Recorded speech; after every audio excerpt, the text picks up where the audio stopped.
Wolfie, it's been a minute, man. It has. Oh shit. It has. Oh shit. We gonna get into it. We'll be right back in 12.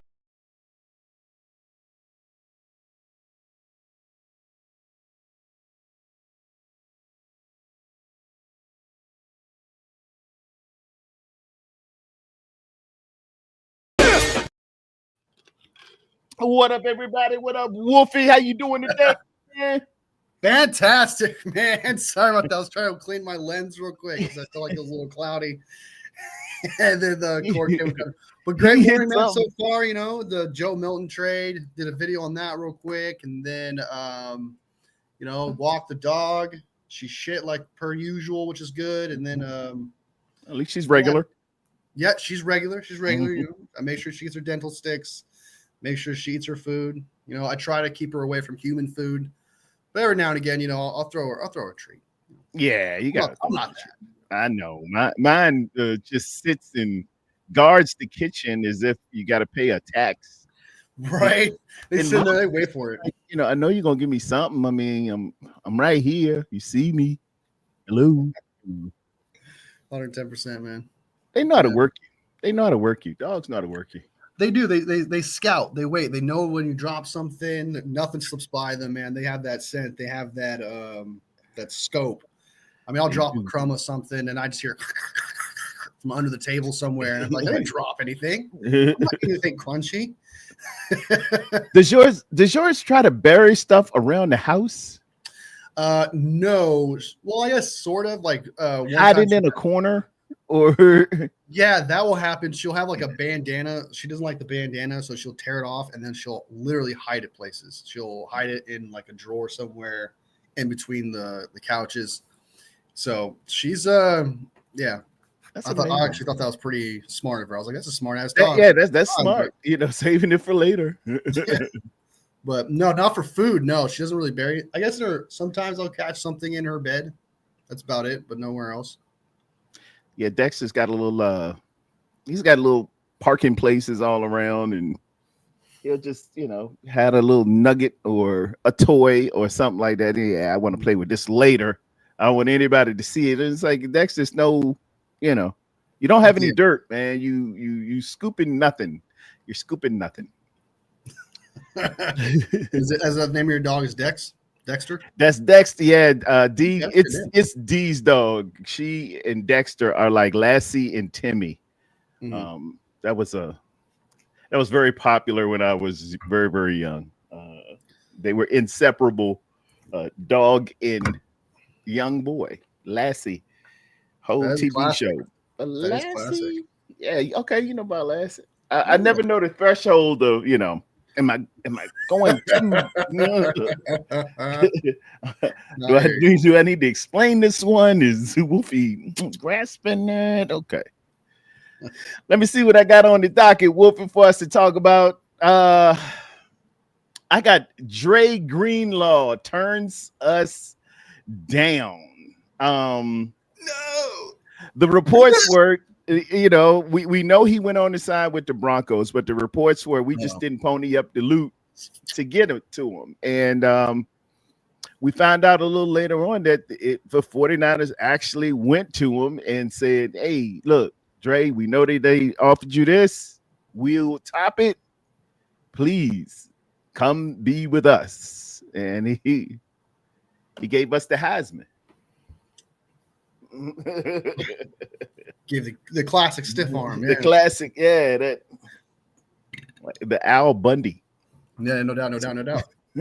So what did you think of that, man, to find that out, you know? From a personal standpoint, I'm happy that he's gone. I've always preached that. Like I'm fine with that. I think availability is the best ability. And I don't think, just real quick, I think that it's okay to move on from a guy like that, even as talented as he is. Save yourself some money, get a guy who can actually be on the field. But if you're talking about an aspect of like you are the GM and you're the head coach and you were so desperate enough to go all the way down to Texas to make sure you still keep your guy, but you waited until after really in the middle of the tampering period, which was like on a Tuesday, I'm assuming, because the deal was done, like I think like later on a Tuesday, I think it was. Yeah, going into the legal tampering on Monday and Tuesday, and you could just make your deals or yeah. So I think okay, if you wanted your guy like that and you were that desperate for have your guy like that, I credit Dre Greenlaw being like, nah, man, I don't know the lowdown of the situation of the conversation or what was said, because that's all skepticism at that point, or like being like, hey, did this happen? Did this happen? I'm just making stuff up. But from the way I see it is like, okay, did he he's like, no, the deal's already been made. I would take your offer if you offered to me earlier, but it's too late now. I'm going to keep my honor to the deal that I said I was going to agree to. I'm not going to back out of it. I'm not going to pull Eric Kendricks. That's not what I'm going to do. So respect to him, right? I do like that if that was the case. Also, if Dre Greenlaw said no, regardless of the money, that's also a potential where it's, hey, I wanted my own ship. I wanted to be the main guy. I wanted to be the main linebacker. I wanted to be that guy. And so if that's the case, then it doesn't matter the money they offered. It doesn't matter if John Lynch and Kyle Shanahan went down there. He was going to say no. And maybe that's why Kyle and John went down there, just to show him like how desperately they wanted him, how much they like, hey, we want to give you this contract. We want you around for a long, long time. But it wouldn't have mattered regardless, because Dre Greenlaw was like, no, that's Fred's defense. That's Fred's backer squad. It's never going to be mine. I want to go somewhere. And that's something he has preached before. Yeah. It would come in line with that. I think his dad or his brother said something to the effect of, don't you want to be Jordan and just not Scottie Pippen? And yeah, exactly. People want their own. They, if you feel like you're the man, you just want to have your own. It's like the head coaching gig for Robert Saleh. If Jacksonville would have ponied up and said, hey, Robert Saleh, come on down here, we don't get Robert Saleh because he wants his own, Yeah, it was his own thing. And I'm a lot of people are upset about it, being like, oh, why did they just choose like, for all we know, it wouldn't have mattered. Like, we don't know enough about the conversation they had. I respect Dre Greenlaw if he did say no to them, because it was like, hey, I would have took that deal, but I'm not doing it. So on Dre Greenlaw's aspect of things, totally respect him from any standpoint you possibly look at this. For Dre Greenlaw's point of view, I respect him for what he did. That's a man right there. That's honorable and great dude. And I wish nothing but the best for the Broncos, especially in the AFC. So we don't have to worry about him. So there's that. Yes. But on the let him beat up on Mahomes. Let him go there and just clear him out, right? That's something I want to see too. Yeah. Do us a solid. Yeah. Twice a year you get an opportunity, man. You can do it. You can do it. Just don't get hurt. Yeah, don't get hurt. On Kyle and John Lynch aspect of things, because again, I don't know when. I know that they offered him more money than any other team, but when did they offer him that money? That's the difference. A lot of people are thinking they went down there personally and then offered him the money. No, there's no saying that that's when they offered him that money. It's potentially that they offered him that, and then Dre Greenlaw says, no, I wanted to go somewhere else. So again, you're just it's skepticism. I can't think of the word, but like, you're just assuming things at that point, and you don't know exactly when did they offer him that contract. We're speculating. We're speculating. There you go. That's a better word. I know skeptical. I was like, that's not the word. It's close.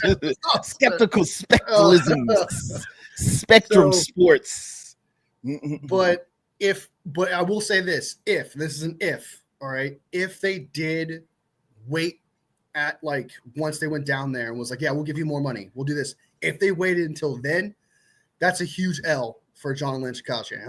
That is a terrible way of doing business. I understand that you want to do negotiation tactics and stuff, but the moment that the tampering period started, the moment that 5 or 6 teams were interested, you need to put in your best offer. Yeah, man. You need to do it. Not wait until you go down there and see him. And Wolfie, and it kind of bothers me. We go with the lowball method of madness early, and if that's your guy, man, put something decent on the table. Don't lowball people.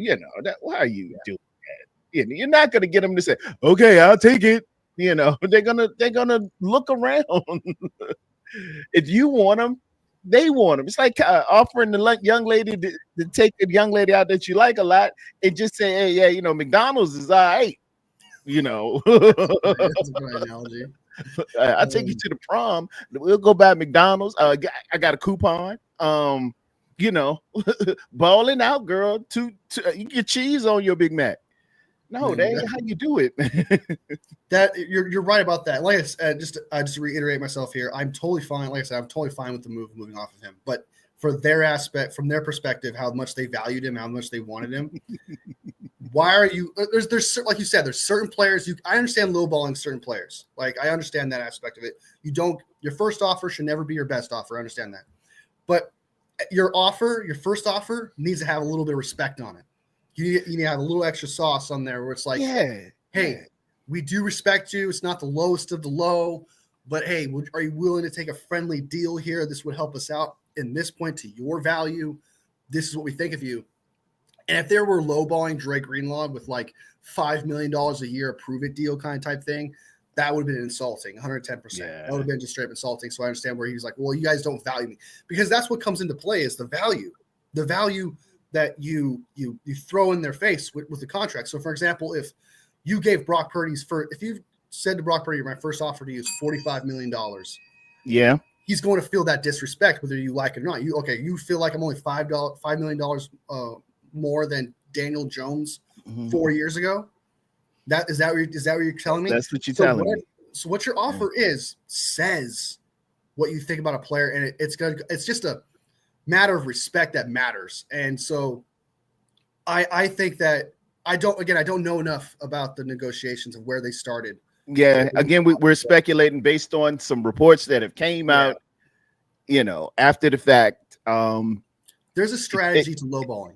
Yes, going a little lowballish, and we've done that in the past. And at the 11th hour, Kyle would come in, on his steed and say, "Stop this madness right now! Sign this player."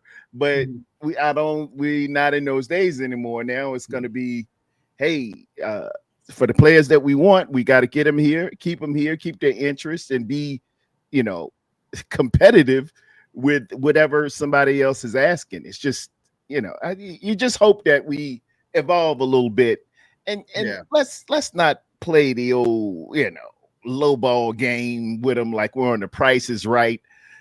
Just get the man some loot and let's keep good players here. Let's see what's next on the docket here. I had there's a PFF analyst, Dalton Wasserman. I think it's Wasserman, who speculated we might move up to 8. What player would you say is worth the capital to move up to 8 to get? What do you think they would be eyeing to get that player? Who has the 8th pick again? Let's look at it. I know the Saints have 9, and I know Jets have 7. I can't think who has. It might be the Raiders. Raiders have 6. I know all of them except 8. So weird. We got the 8th are the Los Angeles Chargers. Big Jim and the boys. 9 is New England and 10 is New Orleans.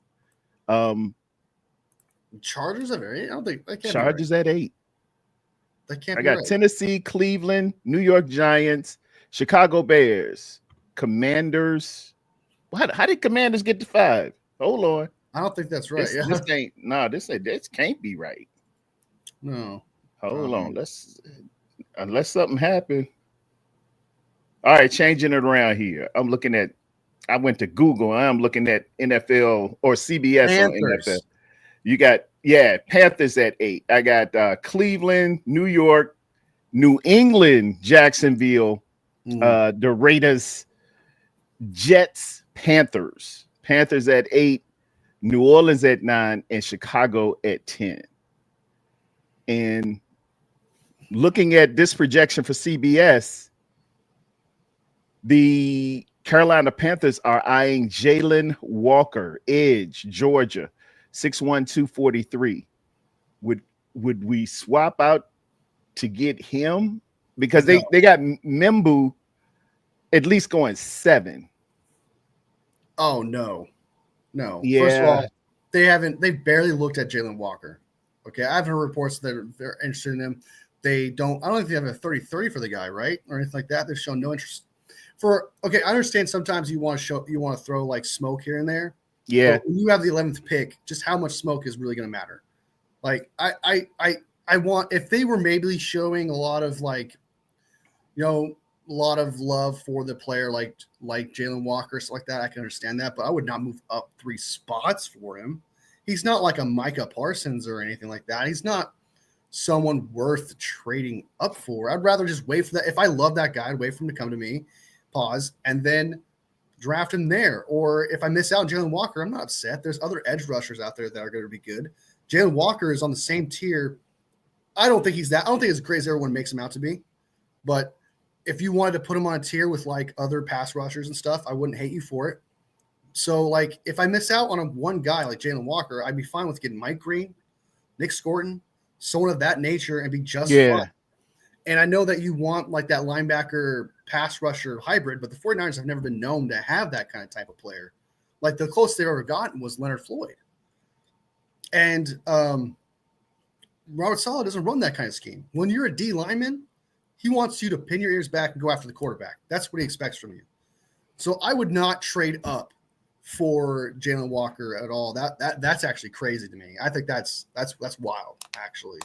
I could see a bit of a scenario if we got into it to where, and this could happen, Jackson Dart slides up into the top 6 or 7.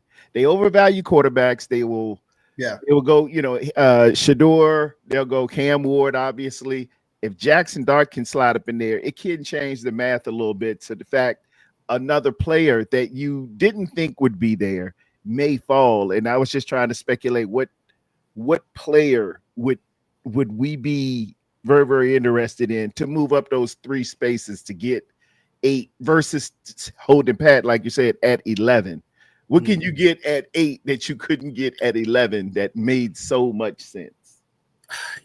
Every year it's kind of like you're saying with the quarterbacks getting drafted higher, it forces great talent to fall down. So at 8, you could potentially get a player like Mason Graham might fall to 8. I could see that being potential. I don't see him falling out of 10.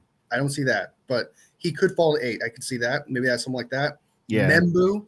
I think Membu is a potential guy that you could probably move up 3 spots to get. There you go. It's also possible that Membu falls to you. So there's 2 things there, but you want to make sure if you love Membu and you actually do think he's the best tackle in this draft and he can play guard anywhere on the line and help the 49ers, then trade up for that guy. And the 49ers fan base would be running in the field naked. You got what we were looking for here. Exactly. And I think it's with the Chargers, because if there's anybody who values offensive line, it would be Big Jim. It would be Jim's looking for the best offensive lineman he can get at 8. Yeah. And I think they're reading the tea leaves a little bit and saying, knowing his history, knowing what he likes, if we can, just get up there, I think we can get his lineman. I think that would be the move. Well, Jim would have to trade up from 22 all the way to 8. And I don't think he would have to do a lot to get a guy like that. But I think just real quick on the Chargers, I think they might still draft an offensive lineman, but they got 2 tackles already. They got Christian Slater and Joe Alt.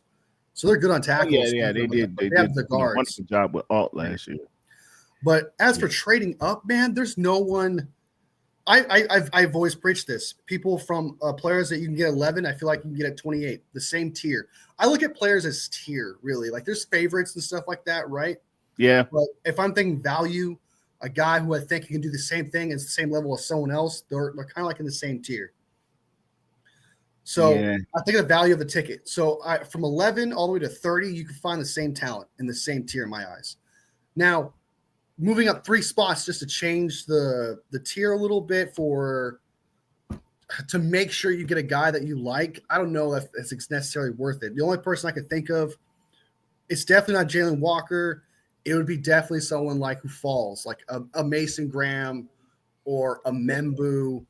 I mean, if we need a running back, Genty maybe, but that's about it. They got Mason Graham projected to go at 5 to Jacksonville, and then Gente to the Oakland or Las Vegas Raiders, and then Membo to the Jets at 7. The only thing I saw, unless Jackson Dart gets in that top 5 and slides it down a little bit, the one I'd say we would go after would be Mimbo. Yeah. Or I don't know if Graham will slide that much. He would slide from a projected 5 to, if he can get to 8, so be it. That'd be great. But I don't think Jacksonville is going to go after a quarterback again. They got their quarterback. So yeah, I think that you trade for a player only if a player drops, right? That's like, or a quarterback you like, you want to make sure you get him. It's very rare to trade up for a guy just to make, especially in the top 10, to make sure you get a guy who's ranked in like the mid-teens or late 20s to just trade up for a guy like that. That rarely happens. Like it doesn't happen all the time. And I'd much rather just let the cards fall to 11 for someone like Mikael Williams if you wanted him, or I agree. You know, it really depends, like Grant or Nolan or anything like those D tackles out there. Much rather just wait for them to come to 11 if they're there.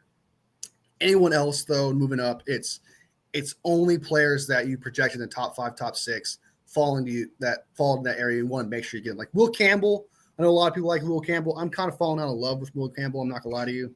Come on, you don't like Will? You don't like Big Will? Is it? It's the arms, right? The arms.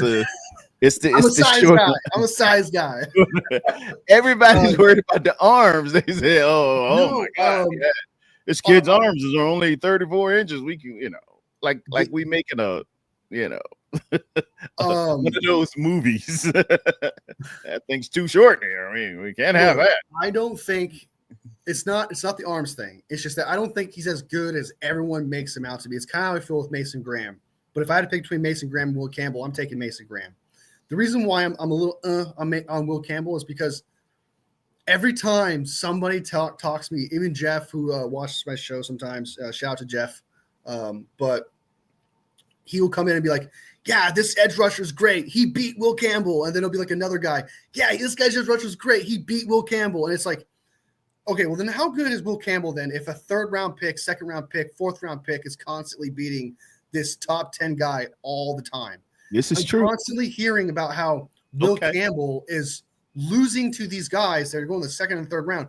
I'm sorry, if you are this great of this tackle, worthy of top 10 pick, why am I constantly hearing about how you get beat all the time? You're a reference.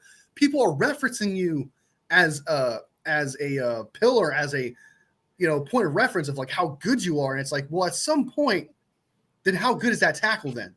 Like, I understand like 1 or 2 guys, I get that, but people are throwing like there's like 4 or 5 dudes that totally beat Will Campbell. And it's like, then is he that good then?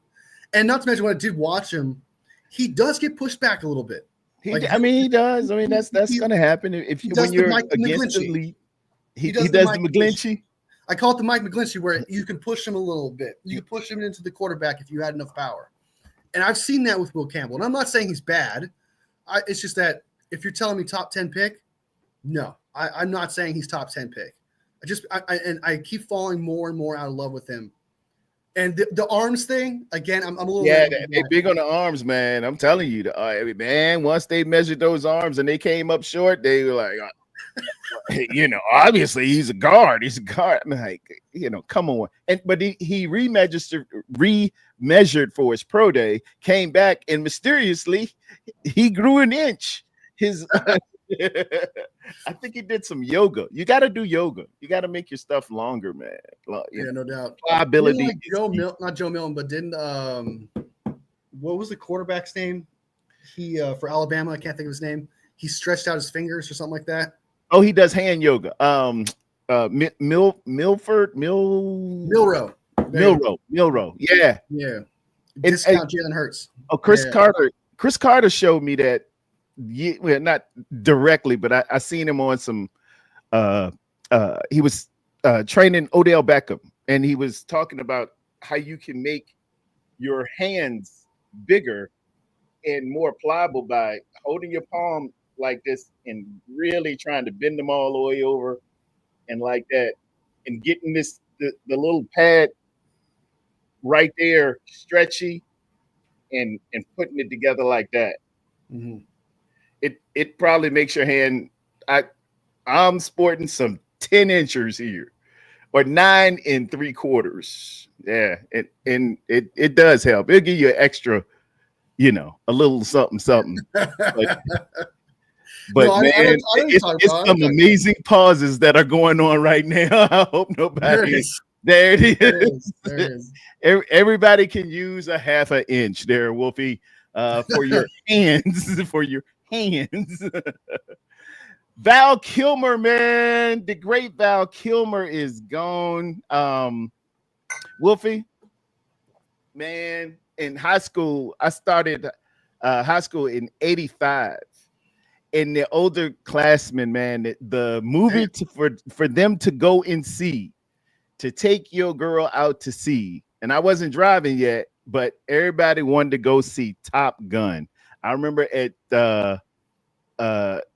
training in the summer, and they said, "Man, hey, yeah, man, y'all going to see Top Gun? I'm going to see Top Gun, Top Gun." Val Kilmer was Iceman in Top Gun, man, and for me, his greatest role was, and you probably haven't seen it, on Tombstone. He plays Doc Holliday. Man, he laid it down. He became Doc Holliday. When I find actors that become the part and just get known for that part, it really registers with me, man. And Val Kilmer did that. He was part of just the folklore that is greatness, and man, one of the best shoot 'em up scenes there has ever been in movie history. I'll put it up against anybody in Heat, with him and Robert De Niro robbing that bank at the end of Heat. Man, they had those AR-15s talking out there, man.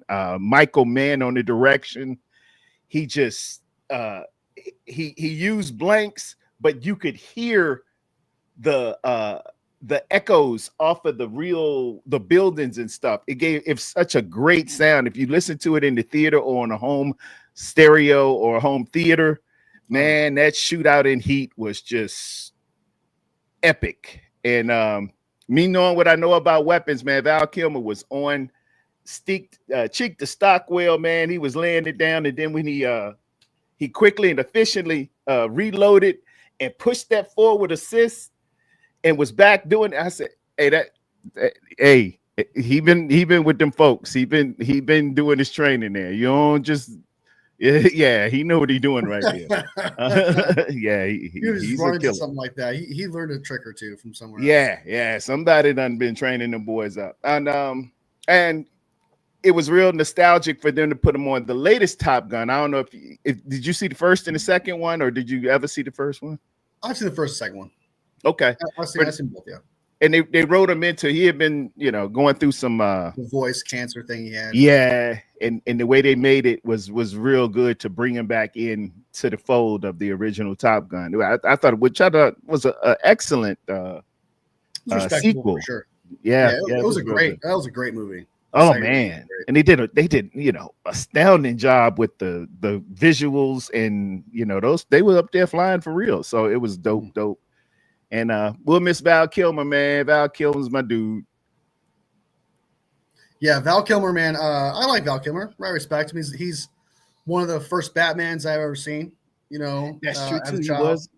He was Batman. Gotta give a shout out to that. And a lot of people don't like that one, but I didn't mind that one too much. I think one of the most iconic scenes from that film that I remember is him, like, I say iconic, and now I can barely remember the scene, but where he's Batman and he smiles for some reason. I can't remember what. It's been a while since I've seen the film, but for some reason I always have that. When I think of Val Kilmer, I first think of like him being Batman and he smiles. Do you know what I'm talking about? What scene I'm talking about? You know what it is? Yeah. But I have that image in my head sometimes when I think that's like the first image that pops in my head of a Batman smiling, and it's so weird looking. But yeah, Val Kilmer, man, respect to him, dude. I know who he is. I'm not aware of all of his films and stuff, but he has a lot more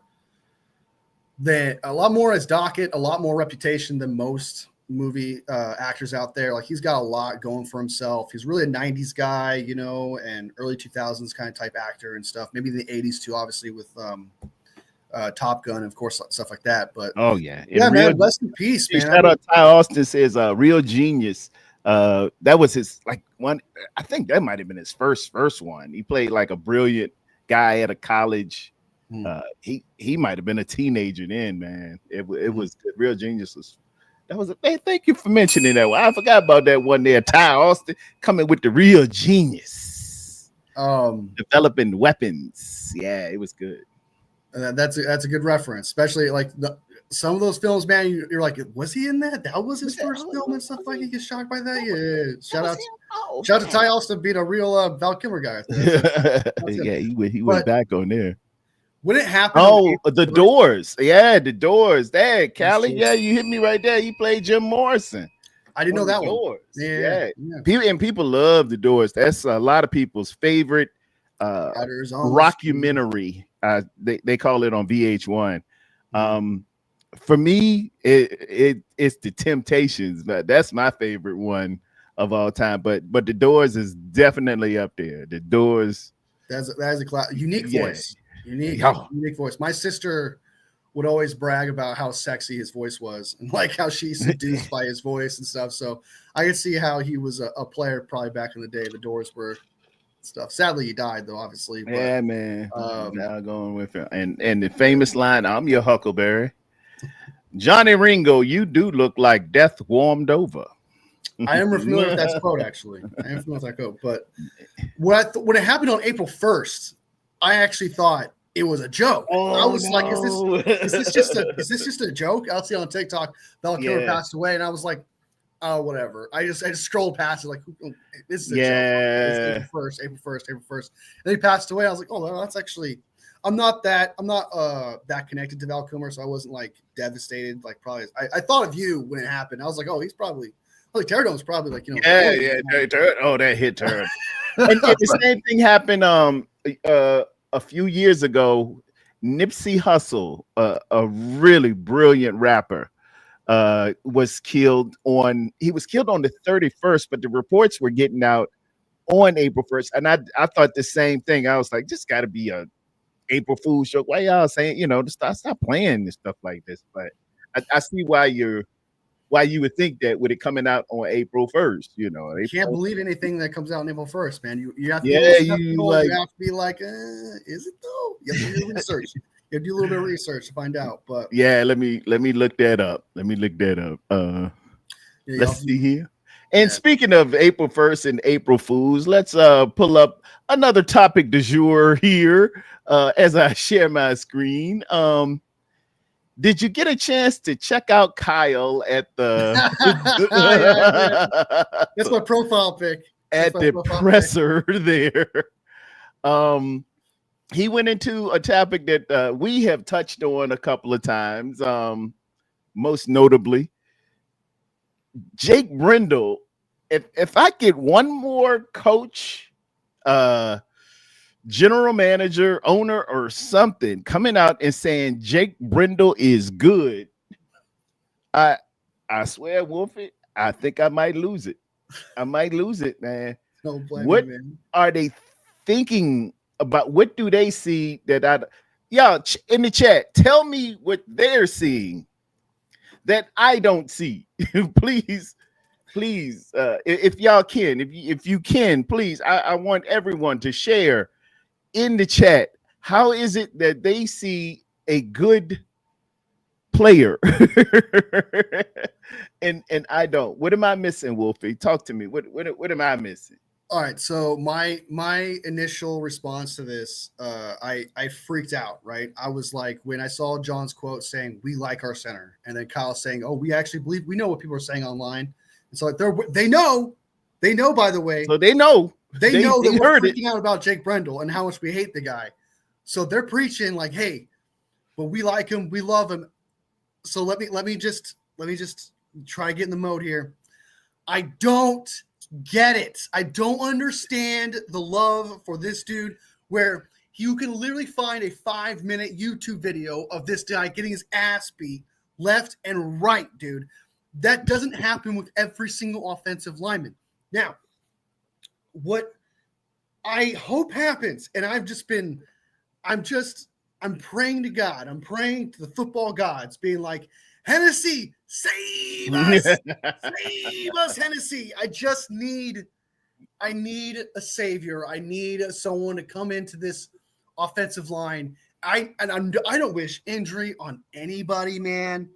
But I mean, I'm not trying to be evil here. This is so evil. But like, if he got hurt, I would kind of be like, okay, yes, Hennessy can take the job. Someone else can take the job, or whatever. I would have an evil grin. I know that's bad, but it's not his fault. All right, his talent is what his talent is. But for Kyle Shanahan to put that guy in there, John Lynch to put in there, for Forrester to get his back, what are they smoking? What do they see, man? And I swear to God, there has to be like people make this joke, but I'm serious. It's getting serious to a point where, what is it with Forrester? What is the like you want to talk shit about Brendel? What does Forrester bring to this offensive line? What does Forrester bring to this team? Then you make him the assistant head coach. What are we doing? Like, I get so frustrated when like I understand where you're like, okay, this guy did play good here and there. It's a head scratcher. But this one, there's nothing there. There's like, they are on drugs. They are seriously doing mushrooms all the time. It's as if they love putting pressure on Brock Purdy. They do not care about Brock Purdy's health. They do not care about pressure as if it doesn't exist. I don't understand having a guy like Jake Brendel, who's 33 years old, 32 or whatever. He's not going to get better. I would much rather keep Jake Moody and cut Jake Brendel. If I had to pick one of the two, which is a tough question. Wow. Right? I would much rather cut Jake Brendel and keep Jake Moody with no competition. I am so sick and tired of this Jake Brendel crap. And the fact that they know, they've seen the clips. They've seen the YouTube videos of us breaking it down, going, this guy's bad. This is what he's doing wrong. There isn't a single person on this planet that's not named John Lynch, Kyle Shanahan, and Chris Forrester that thinks this player is good. The only people that are happy about this right now, the only people on this planet that are super happy about this are those are those coaches and Chris Forrester and our division rivals. Our division rivals are just going, yes. Brandon is going to feast. Cletus Campbell's going to feast. Byron Murphy, the player that the Seattle Seahawks drafted last year, going to feast. He's going to have a great time. And then for Kyle to be like, he's going up against good D tackles or whatever, it's like Fisk is a rookie. Cletus Campbell is old as shit. Byron Murphy wasn't even great last year. I just don't get it. He's not going up against Aaron Donald. I just, dude, I don't understand. Okay, I wanted to get that out. Hey, Wolfie, it was absolutely brilliant. Hell, let me give you a round of applause. That's Wolfie, ladies and gentlemen.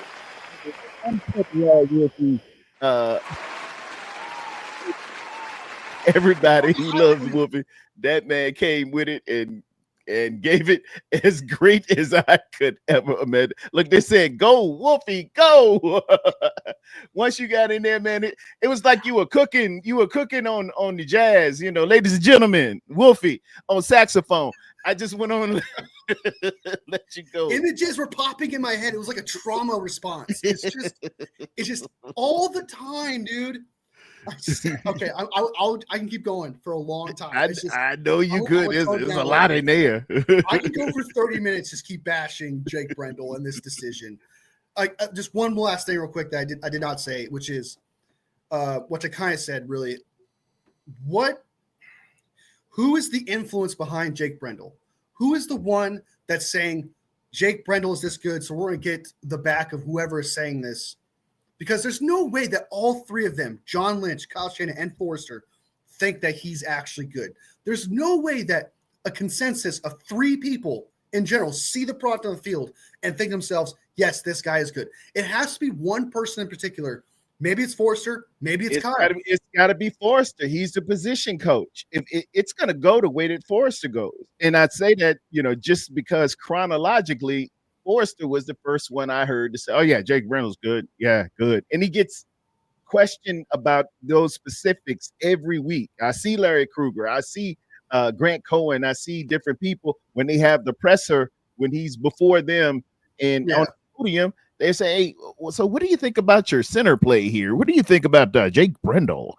And he's, "Oh yeah, just a great human being, one of the best tackles ever. I mean, one of the best centers ever. One of the best. Yeah, he's good." That's what Kyle said. Kyle said, "Oh, you just made me snap a little bit." That's what Kyle said in the interview thing. He was like, "He's one of the best centers in the league." If you actually go with him, no, he's not. No, he is not. What are you saying right now? Peeing on my face, telling me it's raining.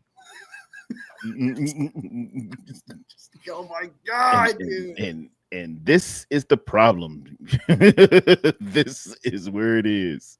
So I got to ask you, who would coming back to the question I had, because I had people in my I had a live 2 days ago, and I asked people the question: if you had to stick with one, Jake Brendel or Jake Moody, one of the Jakes, who would you roll with?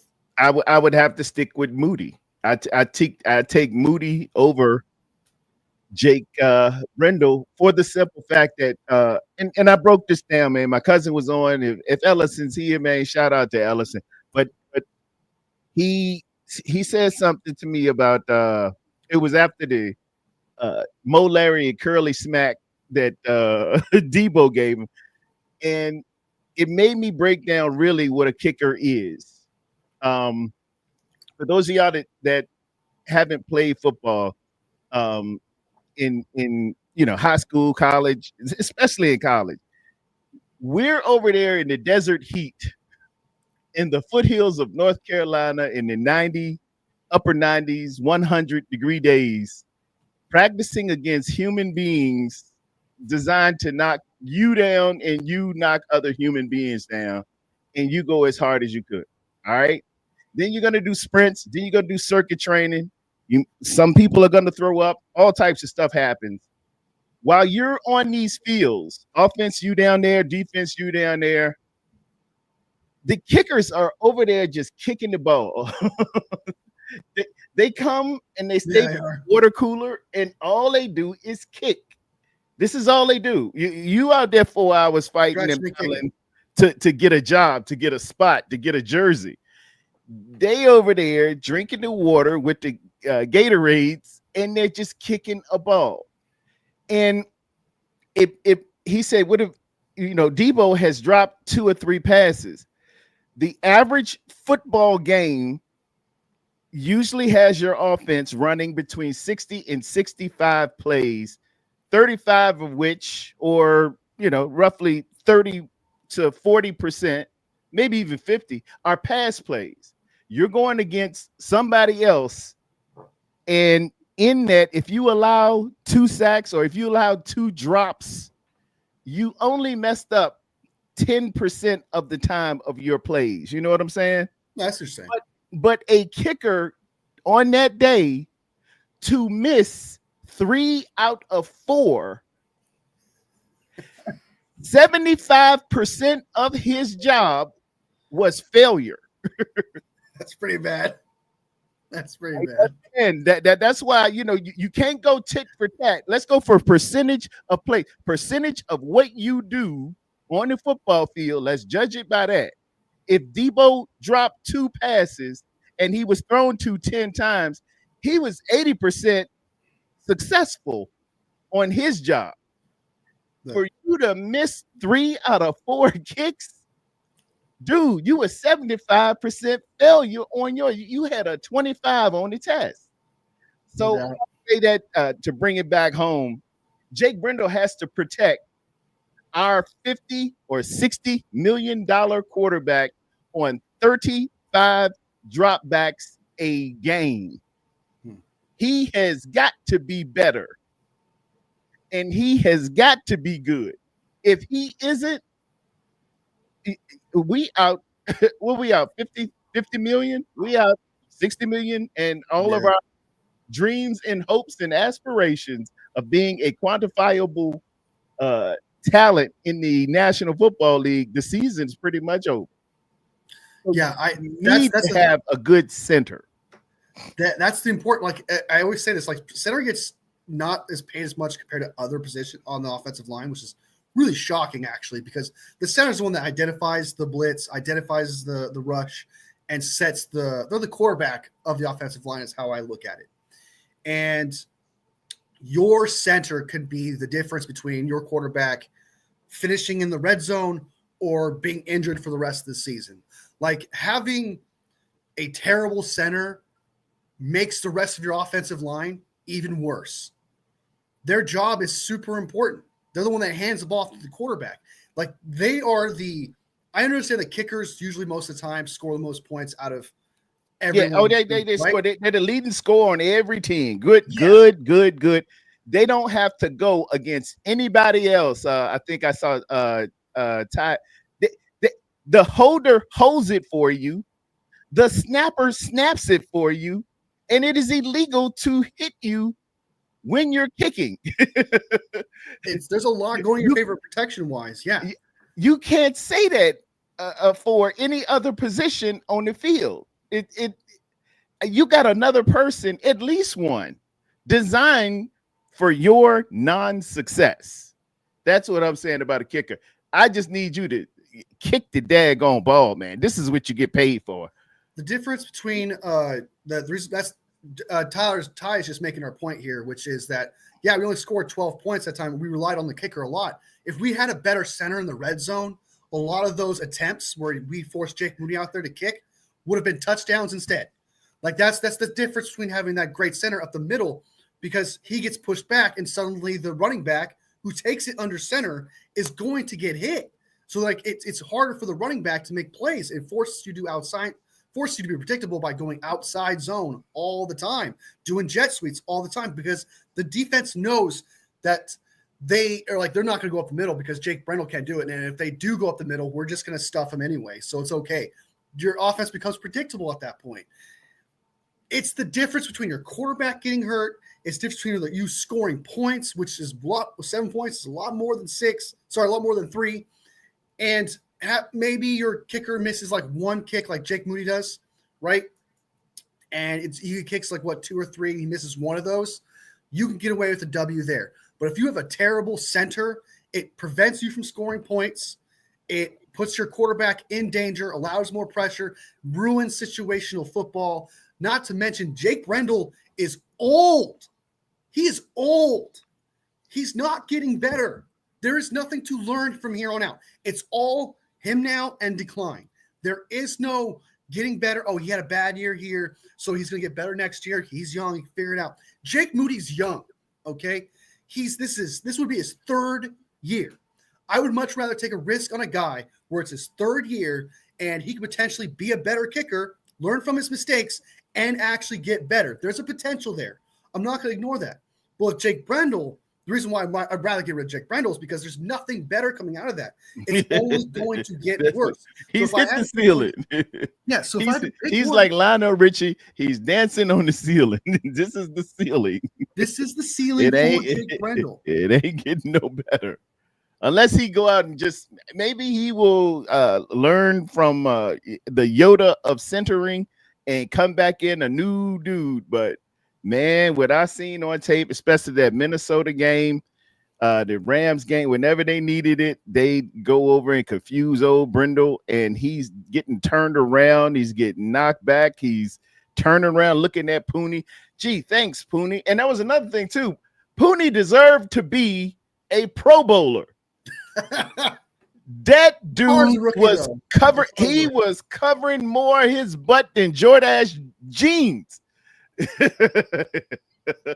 he was making up. I mean, he was making up every time for Brendel's faux pas and stuff, to the point Brendel would turn around and look at him and say, man, that was a good block. I watched you. You were really blocking good. Look, you are not a spectator.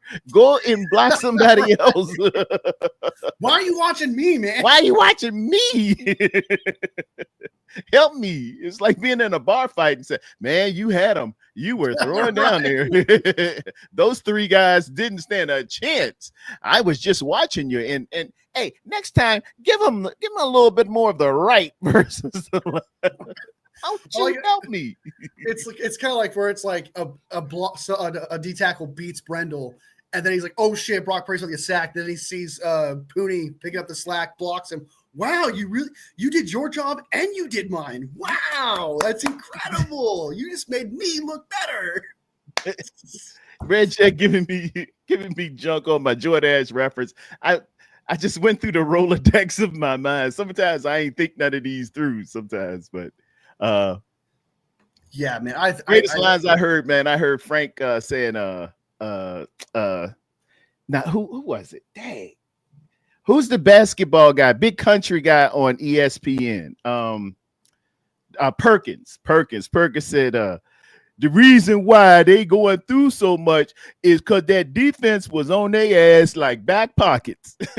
And I said, oh, I'm using that. I'm taking that. Taking that reference. Yeah. They was on their ass like back pockets. But Crazy Juice says that according to some fans, Moody lost us the Super Bowl. I wouldn't say he's the reason we lost the Super Bowl. I would definitely say he contributed, missing that extra point. But he was good. He made the 59-yarder, which I mean, it's the record in the NFL in the Super Bowl. Props to him there, right? But he did miss that extra point, which would have been the difference maker in OT. So I do understand that, but I think there was much worse. Yeah, the muff punt or whatever, or a kickoff. Oh yeah, the turnovers, the special teams. Christian McCaffrey's fumble, I think it was worse. What I do is a blame pie, because it's not all one person or one thing. Yeah, you gotta put the percentages on the pie. The injuries, a turnover here, bad play calling there, a missed extra point. It's a pie. It's a pie of many slices, and it's a crap pie that they had on the movie The Help. It's a it's a chocolate pie, but it ain't chocolate, and you all got to take a bite when you lose. If the extra point, Juice says that the extra point was blocked. Good point, but just one real quick. Sometimes I don't remember the play exactly, but sometimes it was a low kick. A low kicks it too much. Takes forever to kick the ball. That happens too. There's certain scenarios that happen, but yes, I do agree with being a block punt also. But that's what I'm saying. Like I think it's lower on the tier compared to anything else. I don't blame Jake Moody for the loss of the Super Bowl. It would have been great if he made the kick, right, and not being blocked. If it was a situation where a guy came around the edge, again, I don't know, but if it was around the edge, right? Yeah, he was beat that way, then I wouldn't blame him, because then that's the line's job to stop that. But if it's like a guy reaching up like this, right? Yeah. Then I would blame the kicker, because it's his job to angle the kick right, know where he needs to kick it. And the D-line's job on the special teams is to know where to block it. And that's what they try to do there. So it just depends upon the situation. Yes, sir. And I don't know. And I don't remember the block kick punt, because again, it was low. I didn't even blame him. I don't blame him for the loss, really. I do think it contributed, but I'm not. There's so many other things that happened that were significantly worse. The missed block of Chris Jones, I will never forgive that. That is the most absurd thing I've ever seen in my entire life. So I bad I don't memories. blame Moody for the loss of that, but I do blame Moody for losses in 2024, for sure. There were the thing that Moody did in 2024 that was a problem was he turned 1-score games into 2-score games. Situations where Brock Purdy goes all the way down the field for him to make a field goal, easy one at that, where it would have been a 1-score game. He misses. Now it's a 2-score game with them having an opportunity to make it a 3-score game. That's the problem that I have with these missed kicks. Some people are like, well, it's just one missed kick. That one missed kick is the difference between a 1-score and a 2-score game. And that's a big deal in football. That changes the situation, whether or not you're going to keep running it or if you're going to keep passing it. Or if you trust the guy, if you go down the field, if he can make that game-tying or game-winning field goal. It's a big deal. In 2024, he was the reason why we lost games. He was a huge contributor to the reason why we lost games. And Callie brought up a point right here. I remember that Cleveland game. Brock got us all the way down there in good territory, and he missed the kick, 41 yard. It wasn't blocked. He just I don't know. I think he pushed it. Might have been wide right, wide left. It's kind of like how Buffalo feels about Norwood. the shot heard around the world. He missed that kick at the end, and Buffalo never recovered it because they never won a Super Bowl, obviously. But it happens. It happens, man. You don't want to even put it in the hands of the kicker because they've been over there drinking all the Gatorade and kicking the ball. I'm telling y'all, man, it is it is like going to your job and doing the most manual labor you can possibly do, and look over there and see these guys getting the same money you're getting, but they over there by the water cooler kicking it, and you out here, man. Boy, when it's time for you to do your job, you better do it. You better do it. I done put too much in here. Don't you mess with me, man. I'm serious. I guess you just gotta feel it. You gotta feel it. Shout out to Eric Shun. One bad throw. There you go. The Cleveland kick thing. What frustrates me about that situation with the Cleveland kick thing. Yeah, you're right. Like, okay, he was a rookie. You deserve some growing pains. You want to trust in your guy. Like I said, I do blame him for 2024, but 2023, I'm a little more lenient. He did make 87% of his kicks. He was like the sixth best kicker.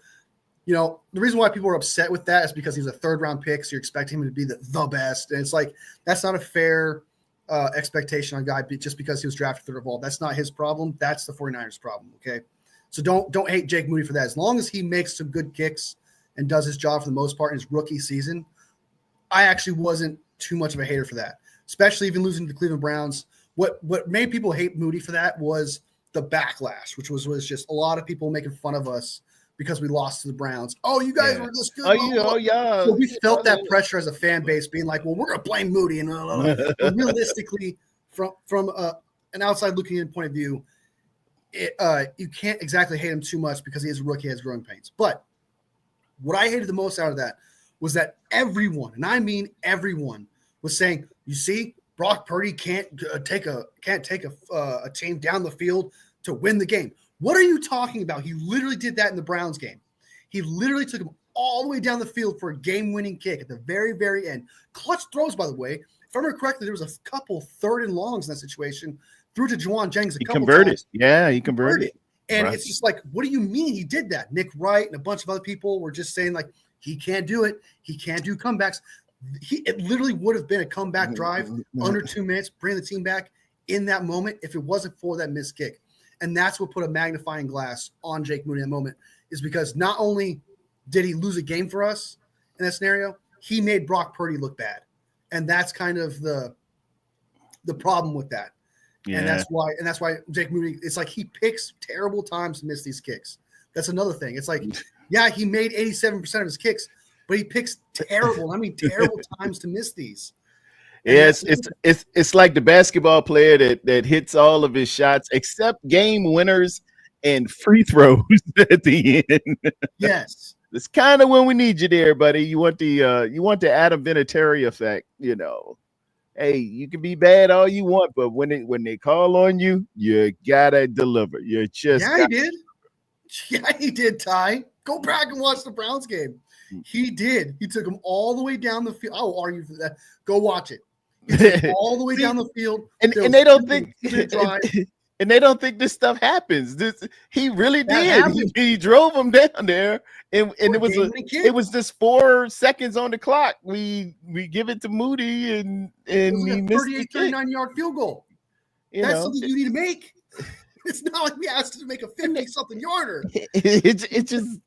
It boggles me that people, they only see Brock's bad thing. They say, oh, the weather. Oh, he never did this.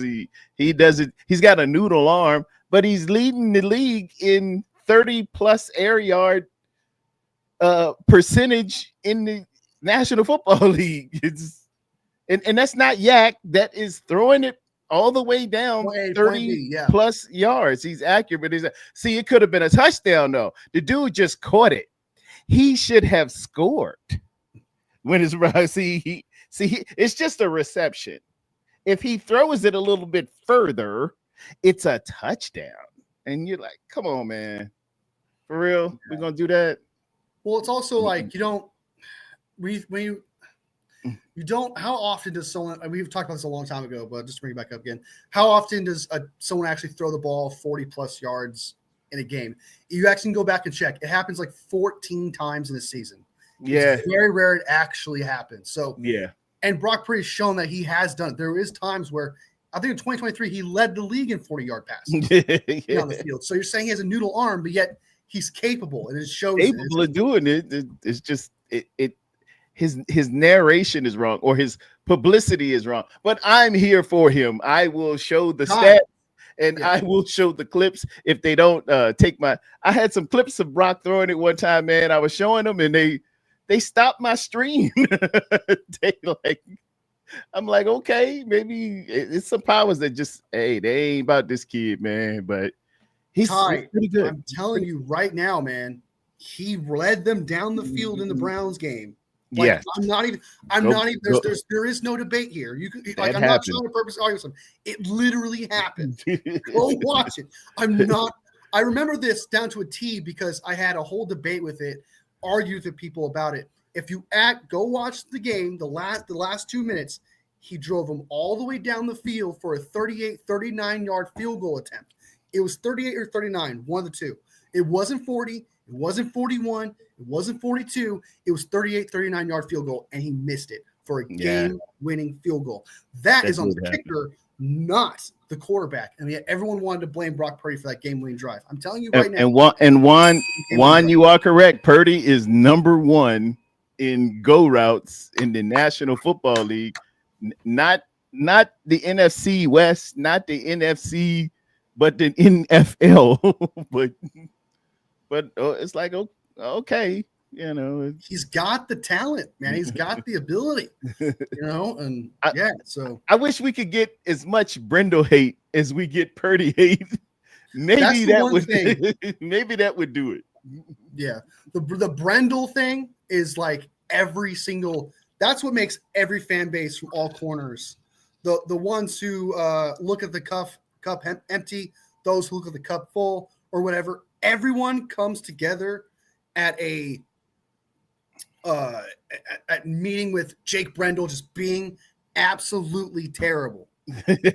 Like, it was coming together being like, hey, he's the worst. He shouldn't be on this team. Some people defend Jake Moody, right?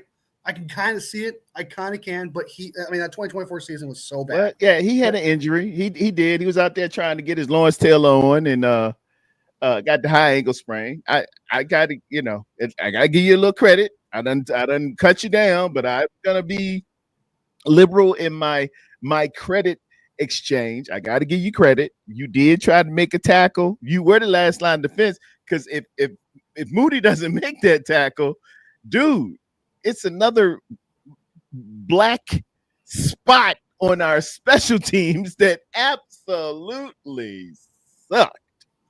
I'm glad Snyder's out of here. Kicker right there. Yeah, our specialty. If it's anything more than Brendel and Moody, it was the special teams. And who was the coach? Snyder. Yeah, Snyder from One Day Time. Yeah, and they got rid of him. So we got to do something better. That, it's bad when you know how bad it was. Like, it wasn't even Jake Moody. Our backup kicker also got hurt. Remember that?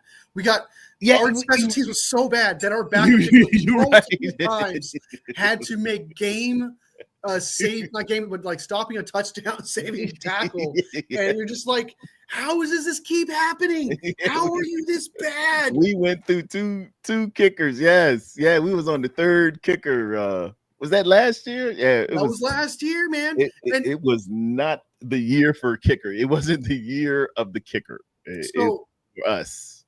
The one thing I'll give the 49ers credit for is that they cleaned house. And I love the fact they did that. I love the fact that they're not ignorant towards their special teams and actually recognized how bad it was. Like, they, at least if you wanted to put some water in the cup, as I put it, for like positivity, they did recognize Brian Schneider and how bad he was and how much of a liability he was, and got one of the best special teams coaches out there, which is Brant Boyer. And they completely revamped their special teams now. Like, they got a bunch of special teams players in free agency, players that actually do it, that they believe in, and actually have a reputation of being a good special teams player. So we did address special teams. So on the bright side, there is that. Yeah. The one thing I had about Brian Schneider, though, back in 2024 was like, just fire him now and hire the janitor. I don't care. It cannot get any worse. He's than just literally hired having a the janitor. If you have the worst of something, do something different because it cannot get much worse. It can get worse, but if you have the worst of something, it's not get worse when it comes to the situation. Hire someone else. Go out, get someone else. If you have the 32nd of something, you might as well put anything out there. Hire the janitor. Hire the ball boy. I don't Anybody, care. just give me somebody. Just give me Absolutely. anybody, even if they're bad. There was a coach for the Tampa Bay Buccaneers years ago. His name was John McKay, I think his name was. His last name was definitely McKay. And the presser, the media was asking him. He says, "Hey, what did you think about the execution of your offense?" He says, "I'm in favor of it." So anybody, he used to say, "Hey, give me anybody, even if they're bad, because the Bucks, when they were inaugurating their season in 1976, man, they lost. I'm pretty sure it was 17 games. They were 0-17 or something like that before they won their first game. They were like atrocious. But he said, "Give me anybody, even if they're bad." And I understand what you're saying from your point. Just anybody got to be better than this. Anybody. And I don't have the answer, man, because Forster, he sees good. I don't know how he sees it, but that's how he sees it, and he's saying that's a good center. If we can pull up the video of him talking about Brendel, maybe he could tell you about what he likes about him. But the only thing I heard about him is like things that you disagree with. I don't remember. It's been a while since I've seen the interview, but last time I checked, he's a good blocker. No, he's not. Oh, he's got great instincts. No, he doesn't. He might be a stand-up guy. The one thing that frustrates me is like when someone talks about, okay, but what do you like about this player? They will literally say, oh, he's a stand-up guy. He's a great guy on the field. He's a good dude. We like him a lot. His good energy. Okay. None of that tells me how good he is on the field. None of that tells me that you are literally telling me he's not good at these things. And you're keeping him on the field just because he punches the shoulder of the quarterback and says, hey, man, I like you. That's it? That's the reason why you're keeping him on the field? I don't understand. What does he see in him that we're not seeing? Like, I need details. I need Forster to come out with a video and put it on YouTube, wherever it is, Twitter, wherever you want to go, and tell the fan base, show the fan base what you like. Like, put your money where your mouth is, man. You are vouching for this guy when everyone on the planet knows how bad he is. Show us what you think of him. Show us why is he. I feel like we deserve that. We deserve a full breakdown video of why he is good. Because for some reason, whatever he's showing Kyle, whatever he's showing John Lynch, it's convincing them to be like, yeah, you're right. I want to see that. Mm-hmm. I want to see that shit. But this is Forster talking about Brendel.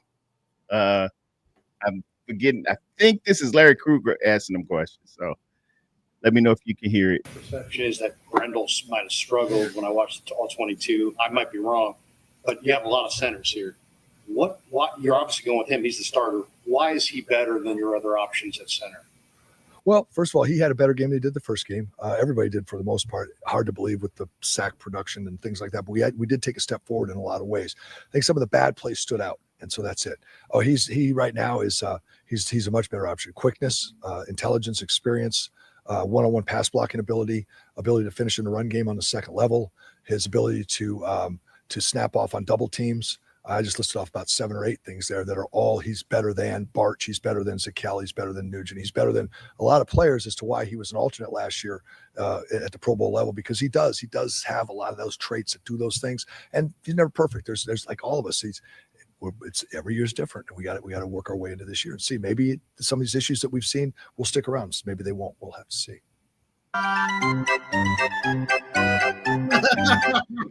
Just gets put to the side like a tackling dummy. Never had any. It's just play strength's not his thing. Yeah, and watch Jake Brendel again. Now you could have said, well, last time was he gets a defensive tackle, so yeah, all right. What about a linebacker? Watch, just push it, like doesn't even push him off. Yeah, he pushes him, but then he turns around, and watches this guy get tackled. That's his MO. All-time watcher, man. Just see it, Brindle. Come on, man. Let's get a good play. 2 bad ones. Shout out to my man. That's John Chapman. That's John Chapman, my man. And I'm letting everybody know, if you go to a 49er game, whether you're visiting or we're going to a different stadium, go and get your Rush 49ers Rush what's it called? The Rush podcast or the Rush tickets to get the whole tailgating experience with John. He has a party the night before. They rent out a whole bar, and it's nothing but Niners everywhere. And you can meet John and Wayne Breezy, myself. I've met Rod Cali, Ty. We've all partied together, man, at the Road Rush. John Chapman. It's the Road Rush 49ers fan thingy, and they tailgate before the game. We all walk over. We were in Pittsburgh together. I think we were in where else did we go? It was Pittsburgh. They rented that bar down the street in Pittsburgh. Had a good time, and you party hard, man. So get on over to John Chapman. That's my dude. He's a contributor. He's a friend, and I pick his brain a lot. And as you see, he comes up with some really, really great stuff. I love this cut up. I need to do this. The 49ers Rush podcast is what his show is. And I just want to give him all the credit there. I don't want you to say, you're stealing other people's stuff. I know the dude. I done met the dude. I know the dude. This dude, the dude, a friend of mine. It's on YouTube, man. You're watching it and you're reviewing it. That's not against the rules. So don't worry about that. Yeah, I just want to it's not against the rules. But what he said there was like, okay, show me the pass protection. Where, because even PFF disagrees with you. Okay.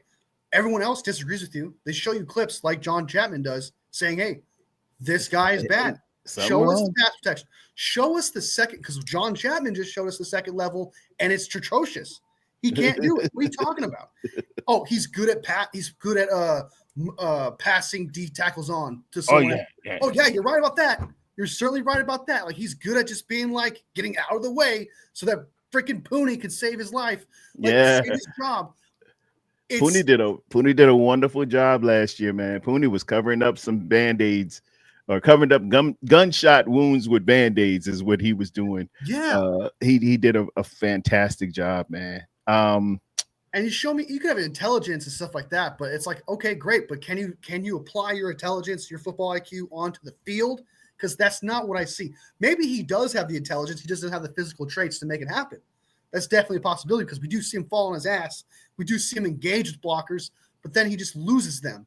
And it's just, it's almost as if like Forrester just sees Brendel get to the guy and counts that as a block. Yeah, you count that. Yeah. If you touch him, that counts. Oh, you did your job. You touched him. Because that's what you see. You see him touch the defender. Block. The blocking part doesn't matter to you.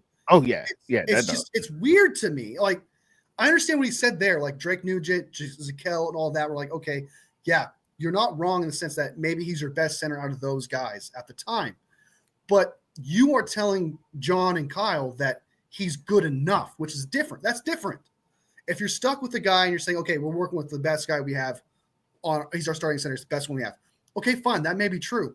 But that was when you tell John and Kyle, I need a better center. I need someone who could do this job better. That's the difference. You're not hearing that. You're hearing from his own words like, I love this guy. I think he's great. I think he'd be great for this offensive line. There is no criticism of this dude. He doesn't. And that's Forrester, man. When he said, I'd rather go and get skill positions than better talent up front, because we were having this spirited debate, and we still have it.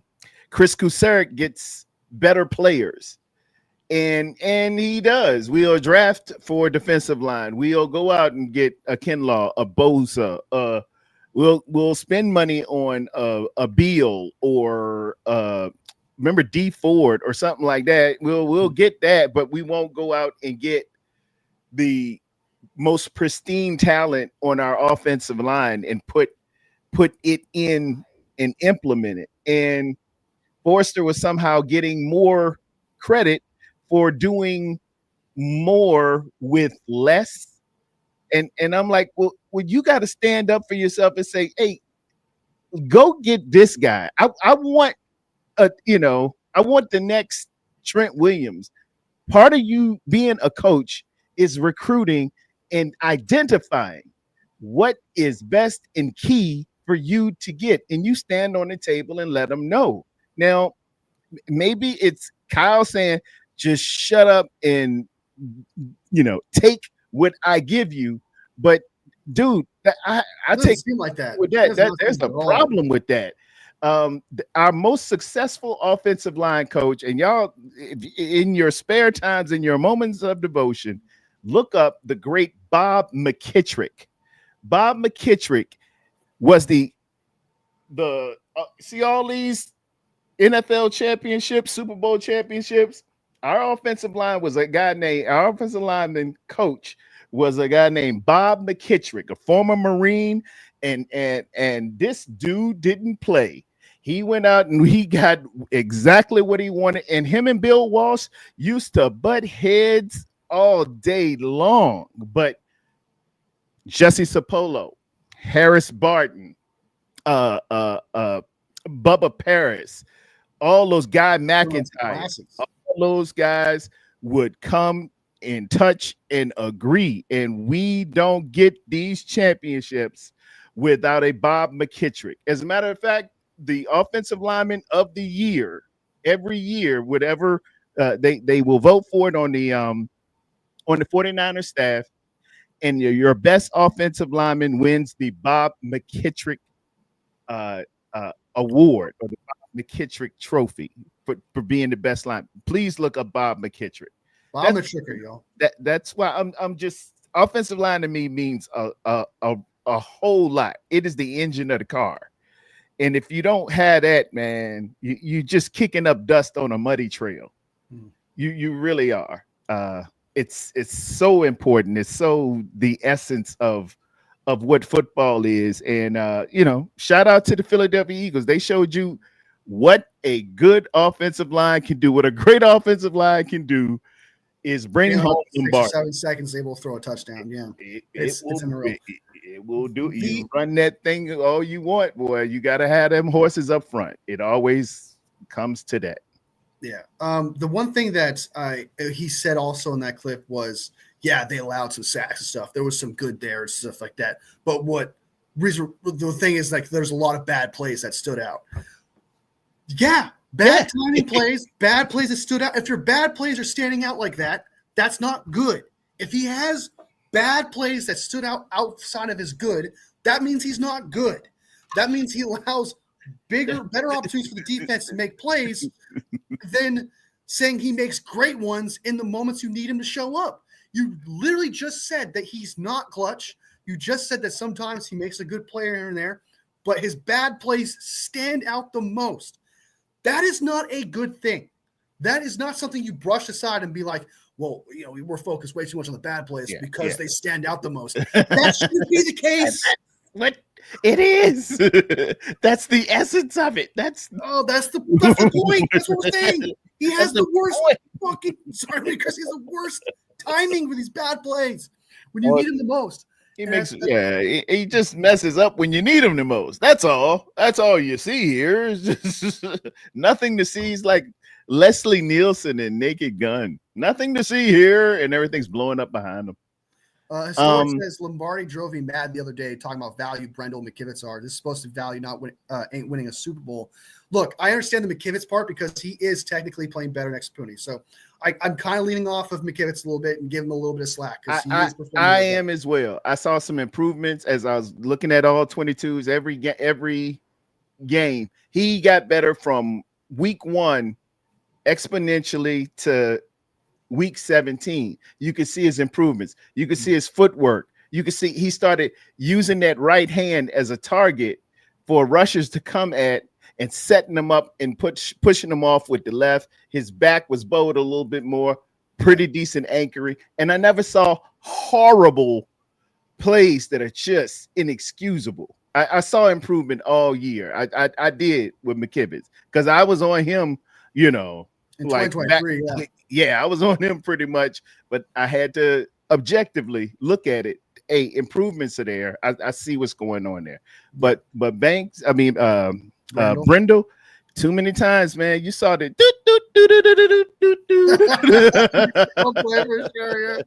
Well, the thing with I understand value, but I can get value with paying vet minimum to a center, and he's the 38th best center in the league. That's value. That's value right there, technically. Yeah, that's value, but is that success? Backup center? Like value is great, but just because he outplays the value, what is that value? Are you paying for? If you're paying like Brendel, I don't know how much we're paying him. I think we're paying like $5 million or something like that. I don't know exactly his cap hit, but I know it's like $5 million or something like that. That is not value. That is not. Yes, that's technically that's backups. Okay, it's value in a way of like a backup center, but even then, he doesn't live up to that value of $5 million. Even he's the value of like $1 million. If you paid him $1 million, whatever, fine, that's value. But you're also putting that talent on that field of that value. So if you're saying, okay, he's a $3 million valued center, I don't expect him to be the guy to block for my freaking quarterback. He's not the guy.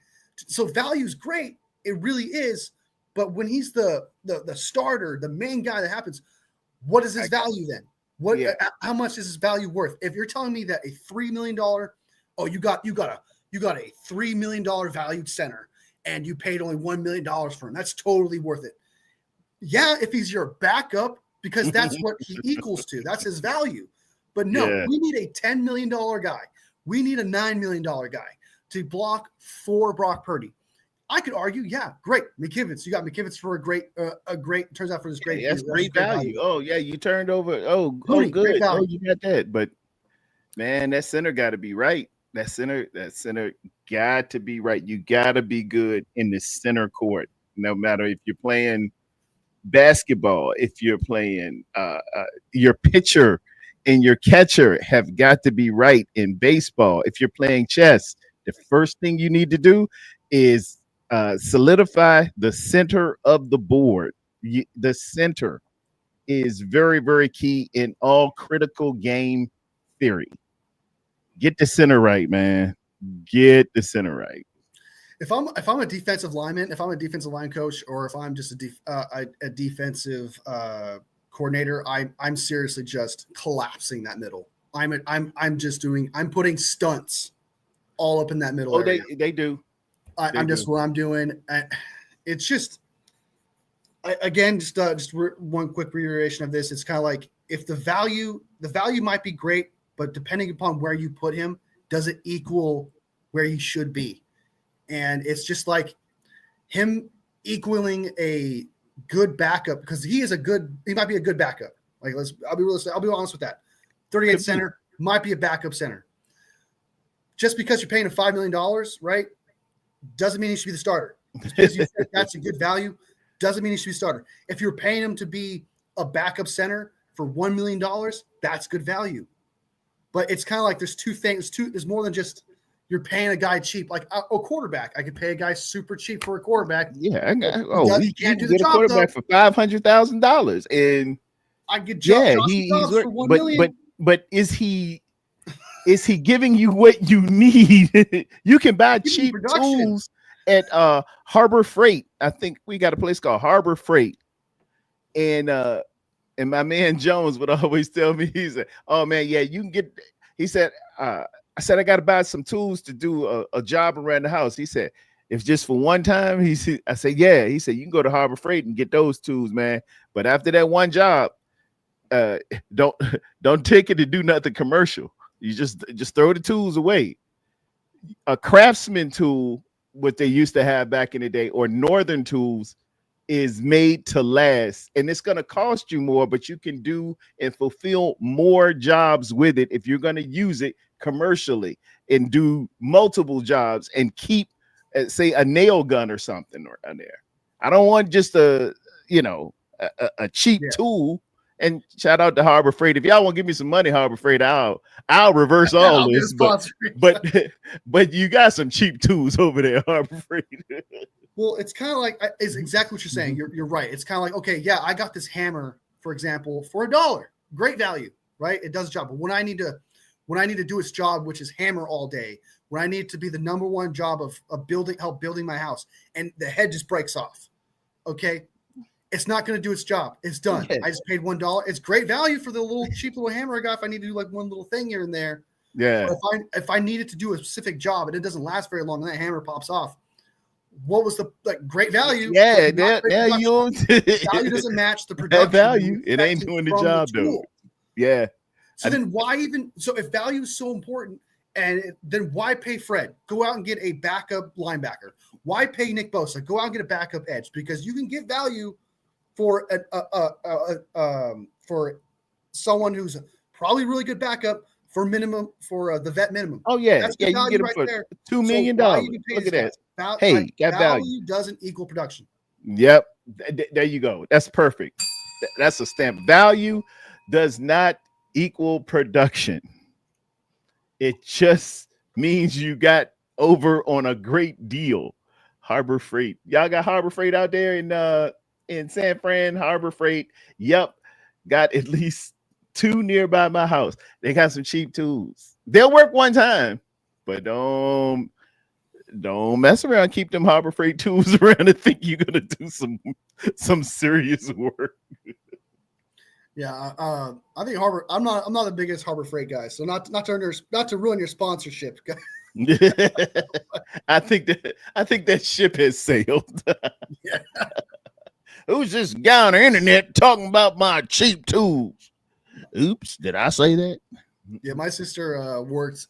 She was a store manager for a Harbor Freight and stuff like that, and she deals with returns all the time. It's not just me. No, you're not the only one. It's pretty bad. It's not just me. When they got those, he said Temu hardware too. Oh, that Temu is Temu. It's like Temu. It's like a Aldi's. Yes, Aldi's. You got to bring your own bag. You yeah. You get this great value, but God, if you need like a quick tool for like a one job, I can expect something like that. Like, okay, fine, you need like a quick. But if you're expecting to have this tool for a long time and to be productive for a long time, Harbor Freight's not the way to go, man. Yeah, buy 2 of them at Harbor Freight. Yeah, buy 2. Yeah. Buy 2. Exactly. So. Oh, Wolfie, we had 1 hour and 30, man. Do you got anything closing up? What you got happening soon? I know you're all busy. Go ahead and plug it. We want to thank everybody, but go on, Wolfie, give them your stuff. What you got going? I'm going to do my first ever 32-man mock draft. Like, whoa! Sorry. My first ever for just the first round though. First time I ever done a 32 team all first round mock draft. I've never done it before. I'm prepared for all you're a casual. We don't need that guy. I'm prepared for all the comments of saying you don't know anything about it. I'm like, yeah, never do that, man. If you have different fans on, that's gonna be wild because they're gonna hold you to it. I got some Raiders fan because I do shorts. I do NFL shorts, so I react to like all NFL stuff. I've seen that. I like that. Yeah. But like my long-term videos or my lives are mainly 49er stuff, so I try to separate that out a little bit. So I do have like Jacksonville fans, Raiders fans. I have Browns fans, Cowboys fans even follow me, which is shocking because all I do is talk shit about them. So I don't understand that. Maybe they just like hater watching me, I guess. Also, I have some Washington Commanders fans out there too. Respect to them because I like Commanders. But I would do my best. I did my research. I looked up like players that are mostly mocked to a team. I'll look up that or their main needs, and I'm going to go through the list and stuff. For the Cowboys, though, I'm going to give them like Shamir Stewart. I'm gonna give him someone I hate. I don't like. You I'll gonna make sure. why you gonna dog the Cowboys? You know they need a good pick. Yeah, but in all realness, I know exactly what they're gonna go for. I'd probably just a spoiler, probably give him like Jahad Campbell because I can see them going for a guy like that. That does Yeah. Jahad Campbell kind of screams Dallas Cowboys. I'm not gonna lie to you, especially after they lost. I can't think of his name, his first name. Dexter Lawrence. No, they lost the linebacker due to neck injury and he retired. Oh, that's Trent the Williams, Cowboys. Dang. The Wolf. I know his nickname's the Wolf. That's yeah, it. But I yeah, don't remember his actual name. But yeah. I heard I he was going from neck injuries or whatever. Yeah, hey, so he retired, and he so I think they're gonna replace him. And if I wanted to be realistic and be like, okay, fine, I won't be evil here and give him someone I hate, it would probably end up being Van Der Esch. Van Der Esch, there you go. So Leighton Van Der Esch. So it'll be my first ever 32 mock draft thing there. Try to do that today. I'm not gonna do it live. I'm just gonna make the video, edit it and stuff like that. Try to go through that. And then I might go live later today or definitely tomorrow, one or two. And then I think that's about it. Just pay attention to the news and stuff like that. You know what I mean? Try to engage targets as they appear. I'm going to be on with CG Ruthless today at 5 Eastern.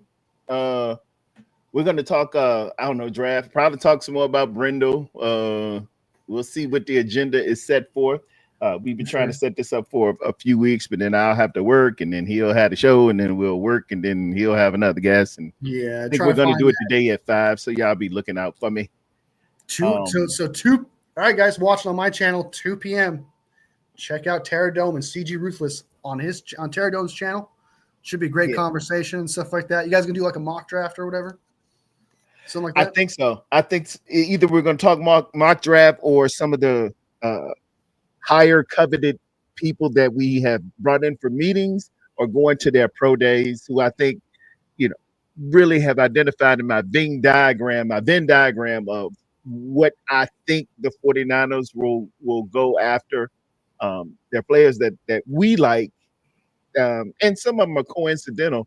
We think that the 49ers are liking them too. But I look at on 49ers web zone, everybody that we're meeting or going to their pro day or showing some interest towards, and then cross-reference that with players I think can have a specific need, and cross-reference that with, are they a top 100 coming out, from other people and some of their strengths and stuff like that. So we're in You're break down the time. How many days we got left? 3 draft starts the 24th or the 27th. That's 24th of this month is the draft. So yes, so we getting down to the 21 days. Lots going to depend on this draft, Wolfie. It's going to be. This is going to be very, very important. These 11 picks, we can't have no throwaways, no punters here. No kickers. we gotta land. We gotta land shots. Would you be interested? I don't mean to. I said this in the live a long ago, but and I'm not trying to like you say you're a backup here, okay? But I'm not trying not to. Might have you there anyway, even if he joins. But my old co-host Poggy might join me for the draft. But if he doesn't show up, I was wondering if you were interested in potentially doing a stream of the draft together. Oh man, always. I think I'm scheduled to work the first night. That's why I really haven't put myself out there a great deal. Let me look at my handy dandy calendar. I don't know what I did before this calendar, man. Draft. Yeah, I'm scheduled to work that night. Oh, okay. I'm if I can get off and have myself a long weekend, because I'm gonna be off the 25th, 26th, and 27th. So that's when I'll really be able to maneuver and do some things. I love to do it on that second day or that second night. I think it would be in the other day. Yeah, that's where we have most of the picks. So yeah, that's most of the picks. That first night you're waiting around, and then you finally get the pick, and then everybody's mad about the pick, and then everybody's gonna be like, "Oh, we could have had him." Yeah. No, that's a reach and stuff like that. Yeah, we should have. You got to have reaction to the draft, and I like day one because some people are like, it's not that like I care too much about who goes where. I like seeing prospects that I love or I didn't like go to certain teams. Did they reach and stuff like that? There's a lot more than just my team I look out for day one of the draft, because I do a lot more research or I'm more familiar with these prospects that are going to go in day one, and some fall to day two. Of course, that does happen. But like day one's exciting because you're saying, where does Genty go? Where does Mason Graham go? And you're like, oh, he goes here. You're like, oh, that's crazy. It was going to be great. So I love day one just because it really gets you involved with all 32 teams and think to yourself, for example, like last year when Kansas City traded up for Worthy. Yeah. It's not my problem, but it's like, what are you doing?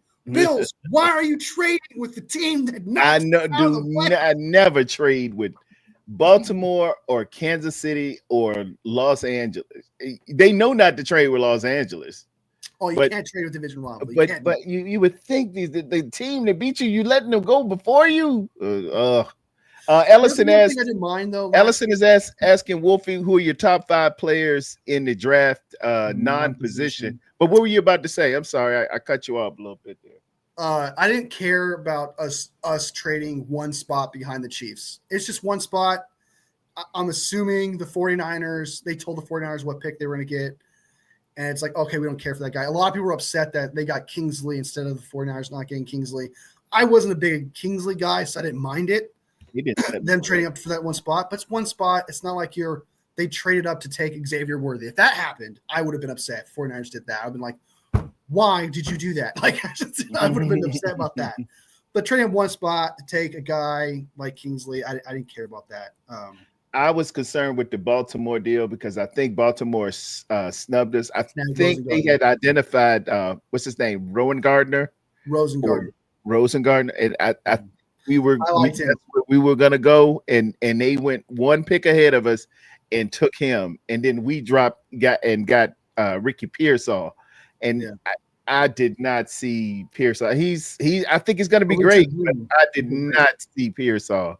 Especially after we're working the deal with at the time we were working the deal with BA and just had signed a receiver Debo.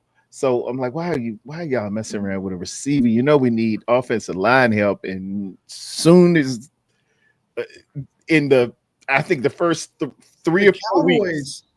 The Cowboys took the guy that was linked to the 49ers most, which was Tyler Guyton. That's who they took in the first round. The second round, it was the Ravens jumping right in front of us, taking Rosengarten before we took Green when we traded back. But I do agree. I think we got good. I mean, we got lucky with Green. I think Green really worked out. Green's going to be good. Green's good. Great. I think he's a great like Florida State guys. But I think that Rosengarten has shown that he's a starting right tackle. He is actually good at his job. And they had visited Rosengarten. That's why I said they went up there and looked at him. And I said, okay, I gotten into Rosengarten a little bit. He wasn't my ideal tackle, but I thought he was decent. And they were showing, again, the Venn diagram, needs of your team, their philosophy and their fit, and how high are you on draft, stock or draft placing. Who are your top 5 in the draft non-position? Who the top 5 players you got coming out? Without a doubt, man. Like if you take away value, position of like, okay, this guy needs that or whatever, just in general, top 5 guy. My number 1 guy, and this might be shocking to some people, but I think Genty is the number 1 guy, just because I think he's a generational running. Like since Saquon Barkley, this is how he's better than Bijan, he's better than Gibbs. Coming out of college, of course, because he still has to prove in the NFL. That doesn't count. But I'm talking about hype and who he's supposed to be. Genty is insanely good, and if I just think that he's going to be just a top dog running back with potential stuff. So I would put even over Travis Hunter. Travis Hunter would be my second.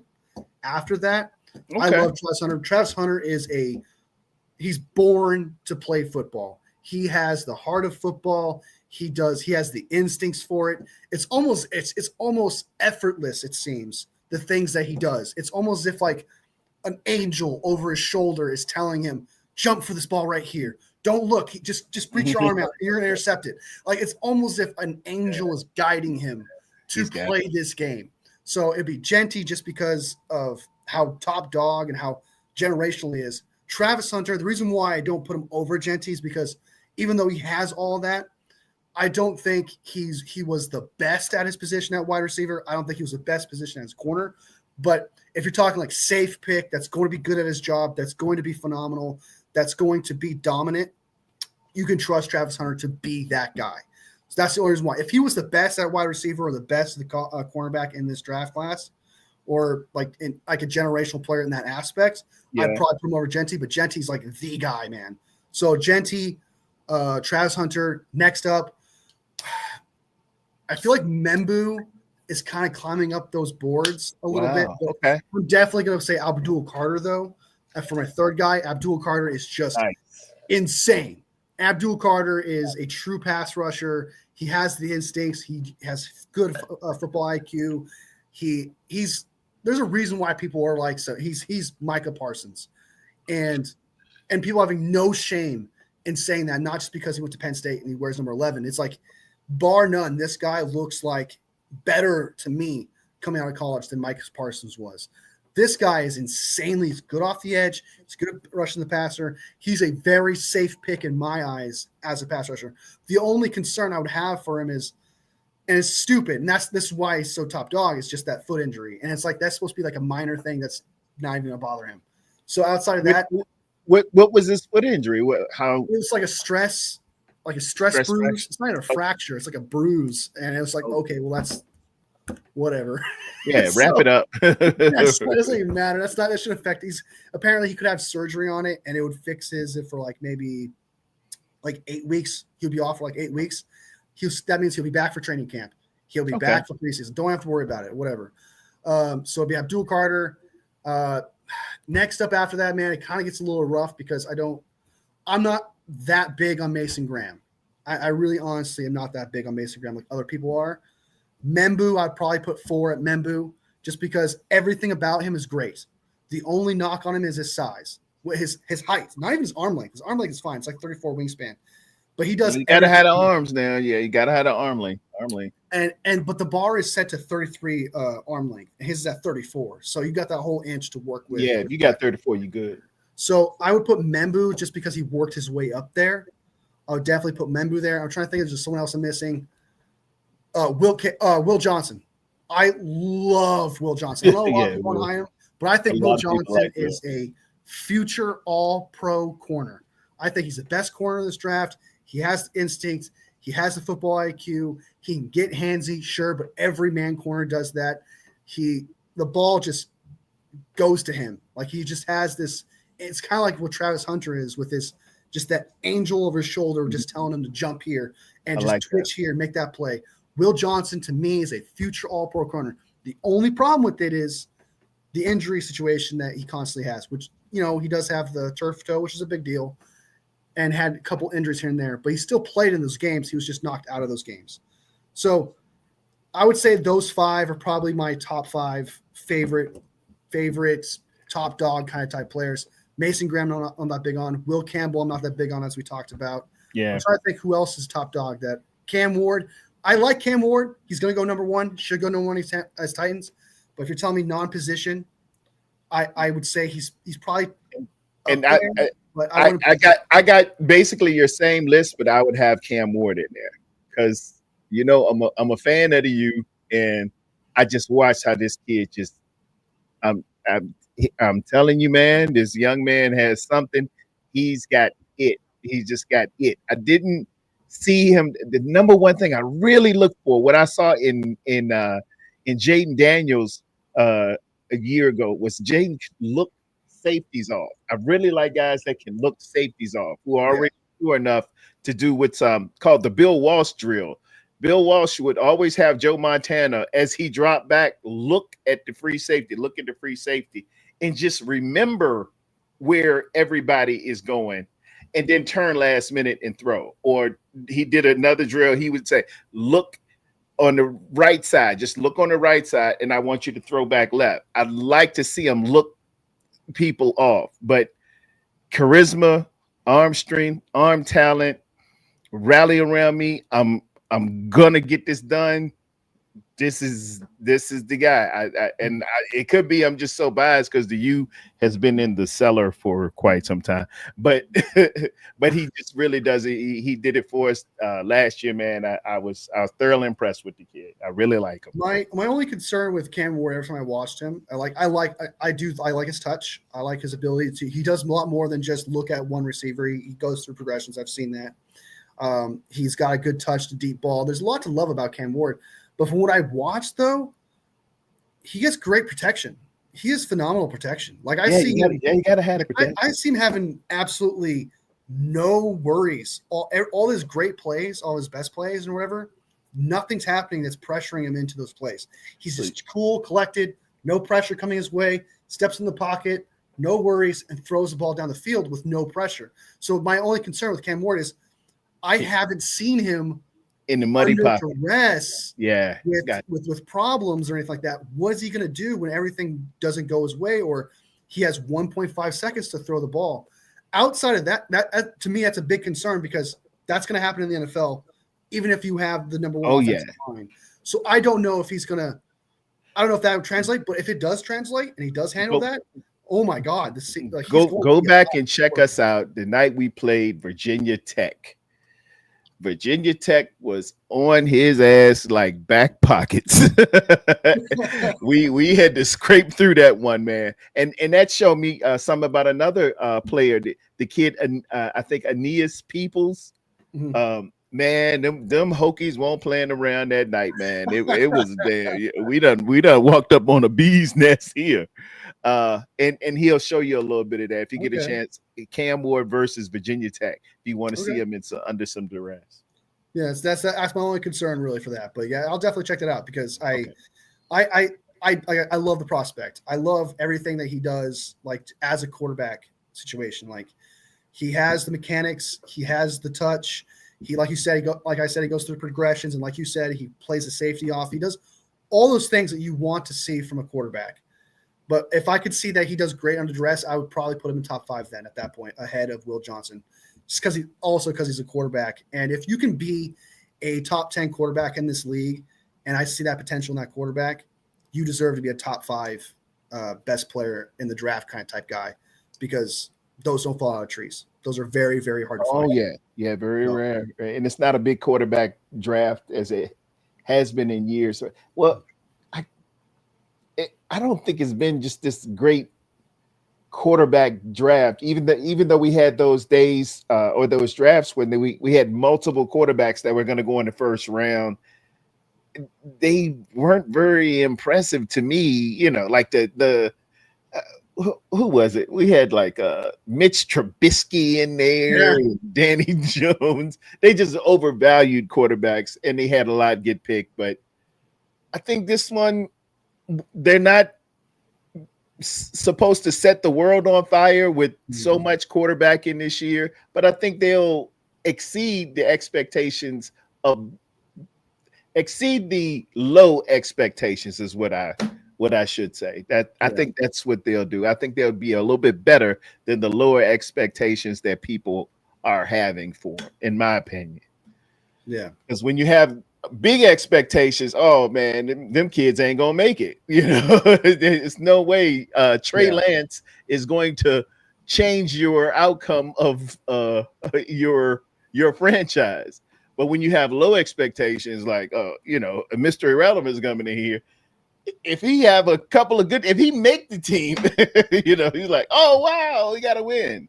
So I think the only I disagree with that is that it's something we talked about actually too. Is just that when you're a number 1 overall pick, you do have more eyes on you. You do have a lot of pressure on you to succeed because we're expecting you to carry the franchise. You're going to have a little more. You're going to have another year though. You're going to have another opportunity to prove yourself that you weren't just this guy, like Peyton Manning, for example, having that terrible first year and having the flack, and then all of a sudden he's now this great quarterback the next year.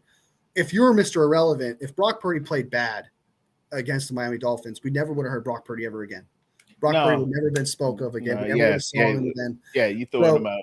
You get one chance. There is no pressure onto you like the expectation wise, So you're right. You're not like wrong as in like you're completely wrong. Like you're right. There's truth you spoke there with the expectations, but like there's like it kind of goes both ways where quarterback, there's not a lot of expectations for you. So you can like be a backup or whatever. And people aren't going to criticize you as much if you turn out to be a backup or whatever. But if your attempt is to be a starting quarterback in the NFL, you have one chance as a late round pick. Oh yeah, first round, you're expected to be this. So you don't get the reps. You don't get any, man. You ain't getting the shot. You're gonna have to be ready on this, and it's gonna take damn near a miracle for you to get on the field. And it did. We went through 2 starters for Brock to even get on the field. If it plays out and our number 1 guy keeps it all year long, we don't even hear about anybody else. Yeah. Did you hear that Brock Purdy said that once Jimmy G was in? Did you see the interview? No. What he said? He did an interview, and one of the guys asked him, "So, like, when did you think you were going to get your start? When do you think you're going to get an opportunity?" He's like, "It was when Jimmy G went in." Yeah, when Jimmy G went in, I knew I had a chance. This probably gonna get serious here.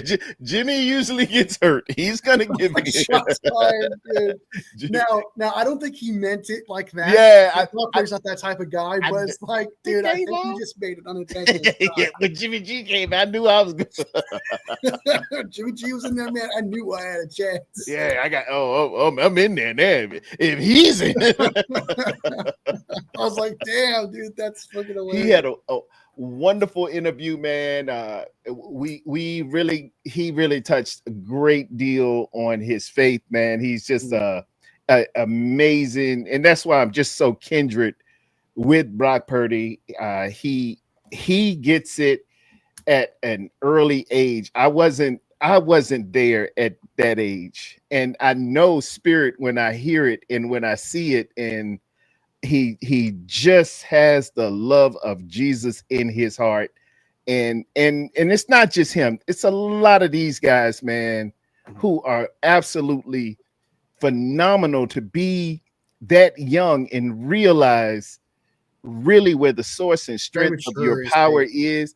I didn't get there until 36, 37 years old, and these young men are coming in there, man, and it is a true testament to their parents. And that I'm gonna tell you, because at 24 years old, if you drop 15-20 million on me, I came up with Michael Irvin and Dion in them, man. It was different. It was different. You learn later on, but trust and believe.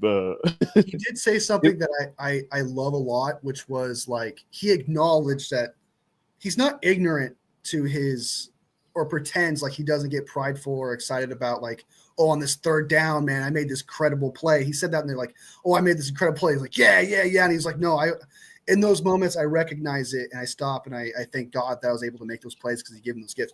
Like he has a maturity to his faith, and he also keeps himself grounded, humble to his faith, and he recognizes that like it's not just me out there, and he constantly puts himself in a position of being humble, like saying it's not just me, even though he has opportunities to say, yeah, I'm the one that made that crazy 3rd down. I'm the one that he always. That's why I trust him with $50 million, $55 million. He's going to be more of what you see. That's all it is. When you get that money, you become more of what you already are. That's a Shannon Sharp quote right there. That's it. You just become more of what you already. If you was a damn fool, you're going to be a bigger damn fool. It's not fake. That's the thing. Like some people will say, yeah, it was the guys, man.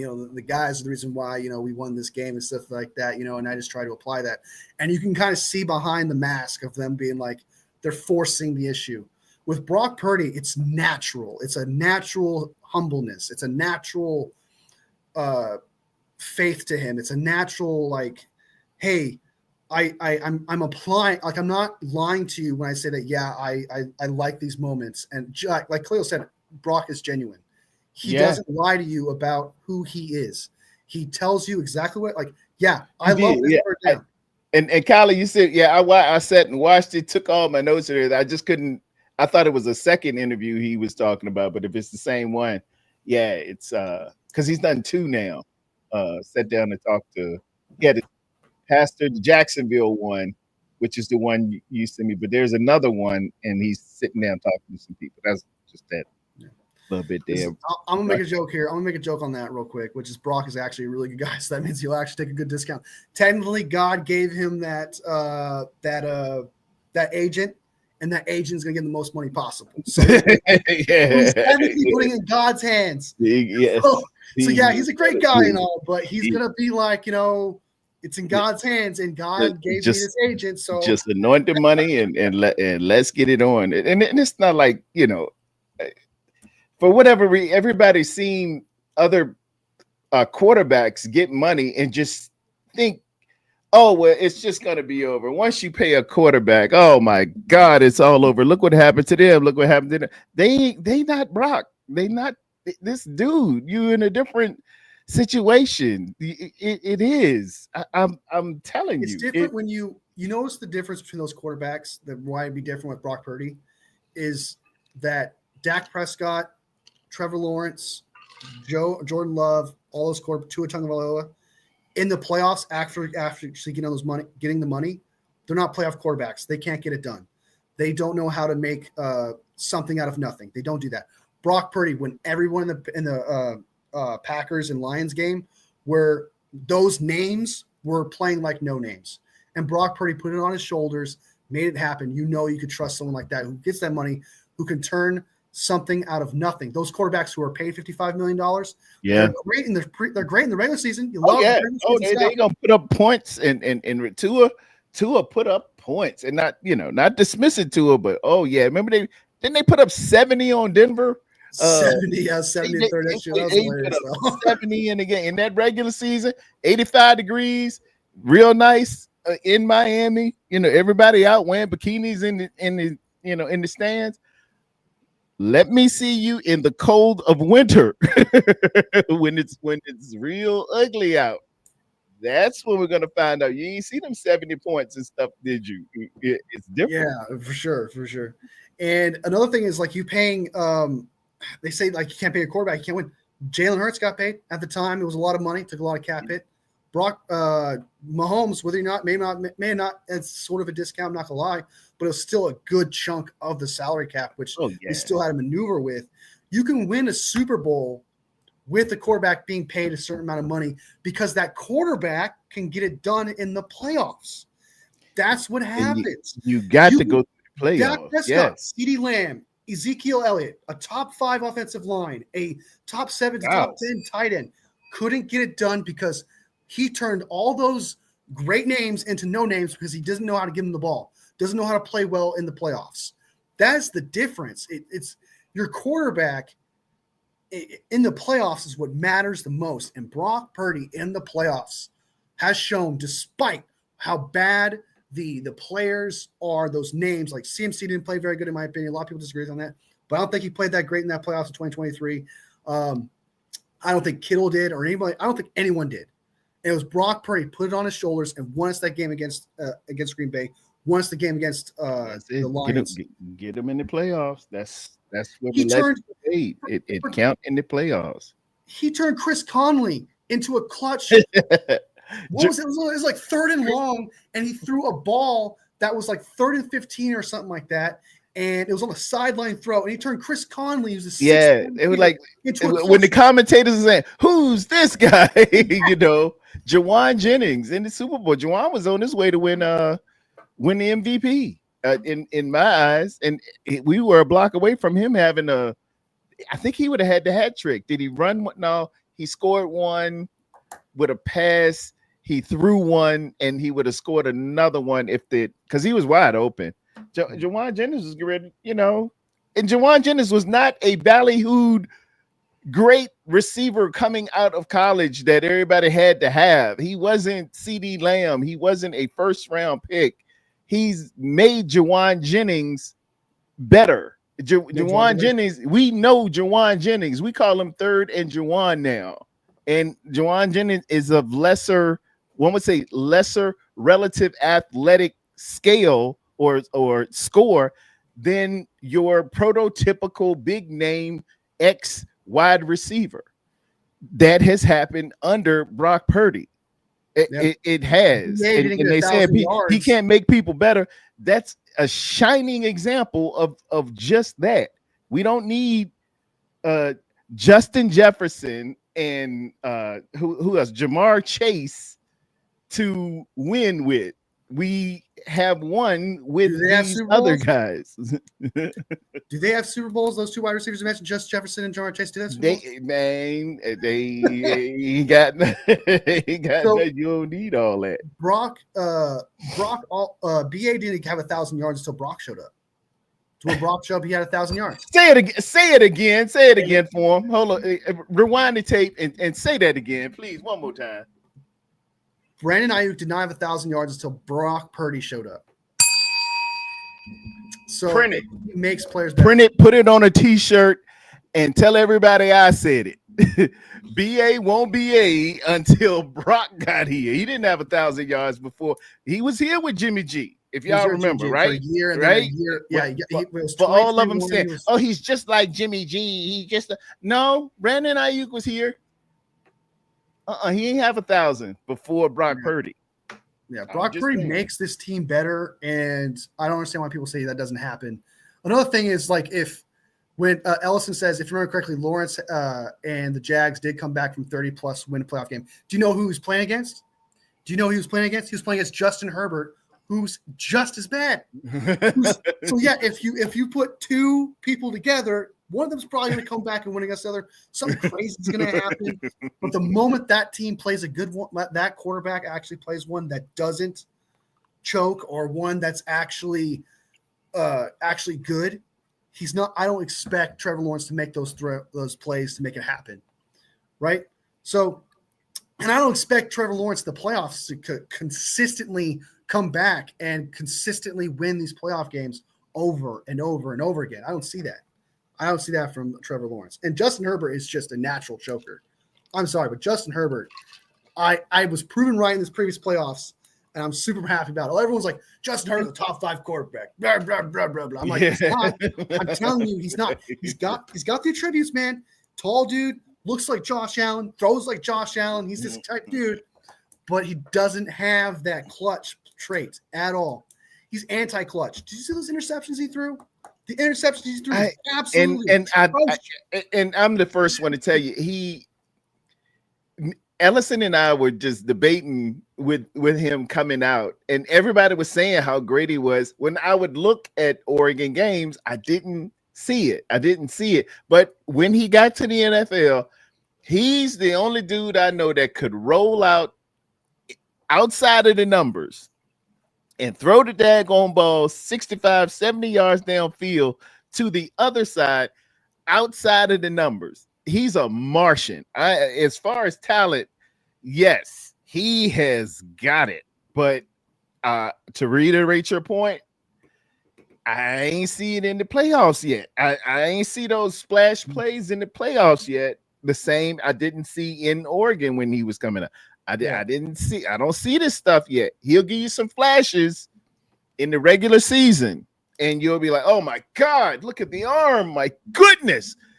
You'll call people. Did you see Herbert throw that ball, man? Oh my God. But I won't say that in the playoffs. I ain't said it in the playoffs yet. That's the deal. Big Dez says, if Brock's protected, I have no problems with him. I think that I agree with that. It's like, it's almost as if like their philosophy is pressure makes diamonds. And it's like, you already have a diamond. Stop it. Yeah. Brock Purdy's already the diamond. Yeah. Just we got the diamond now. Let's protect the diamond. You got the diamond. Like you just need to protect it.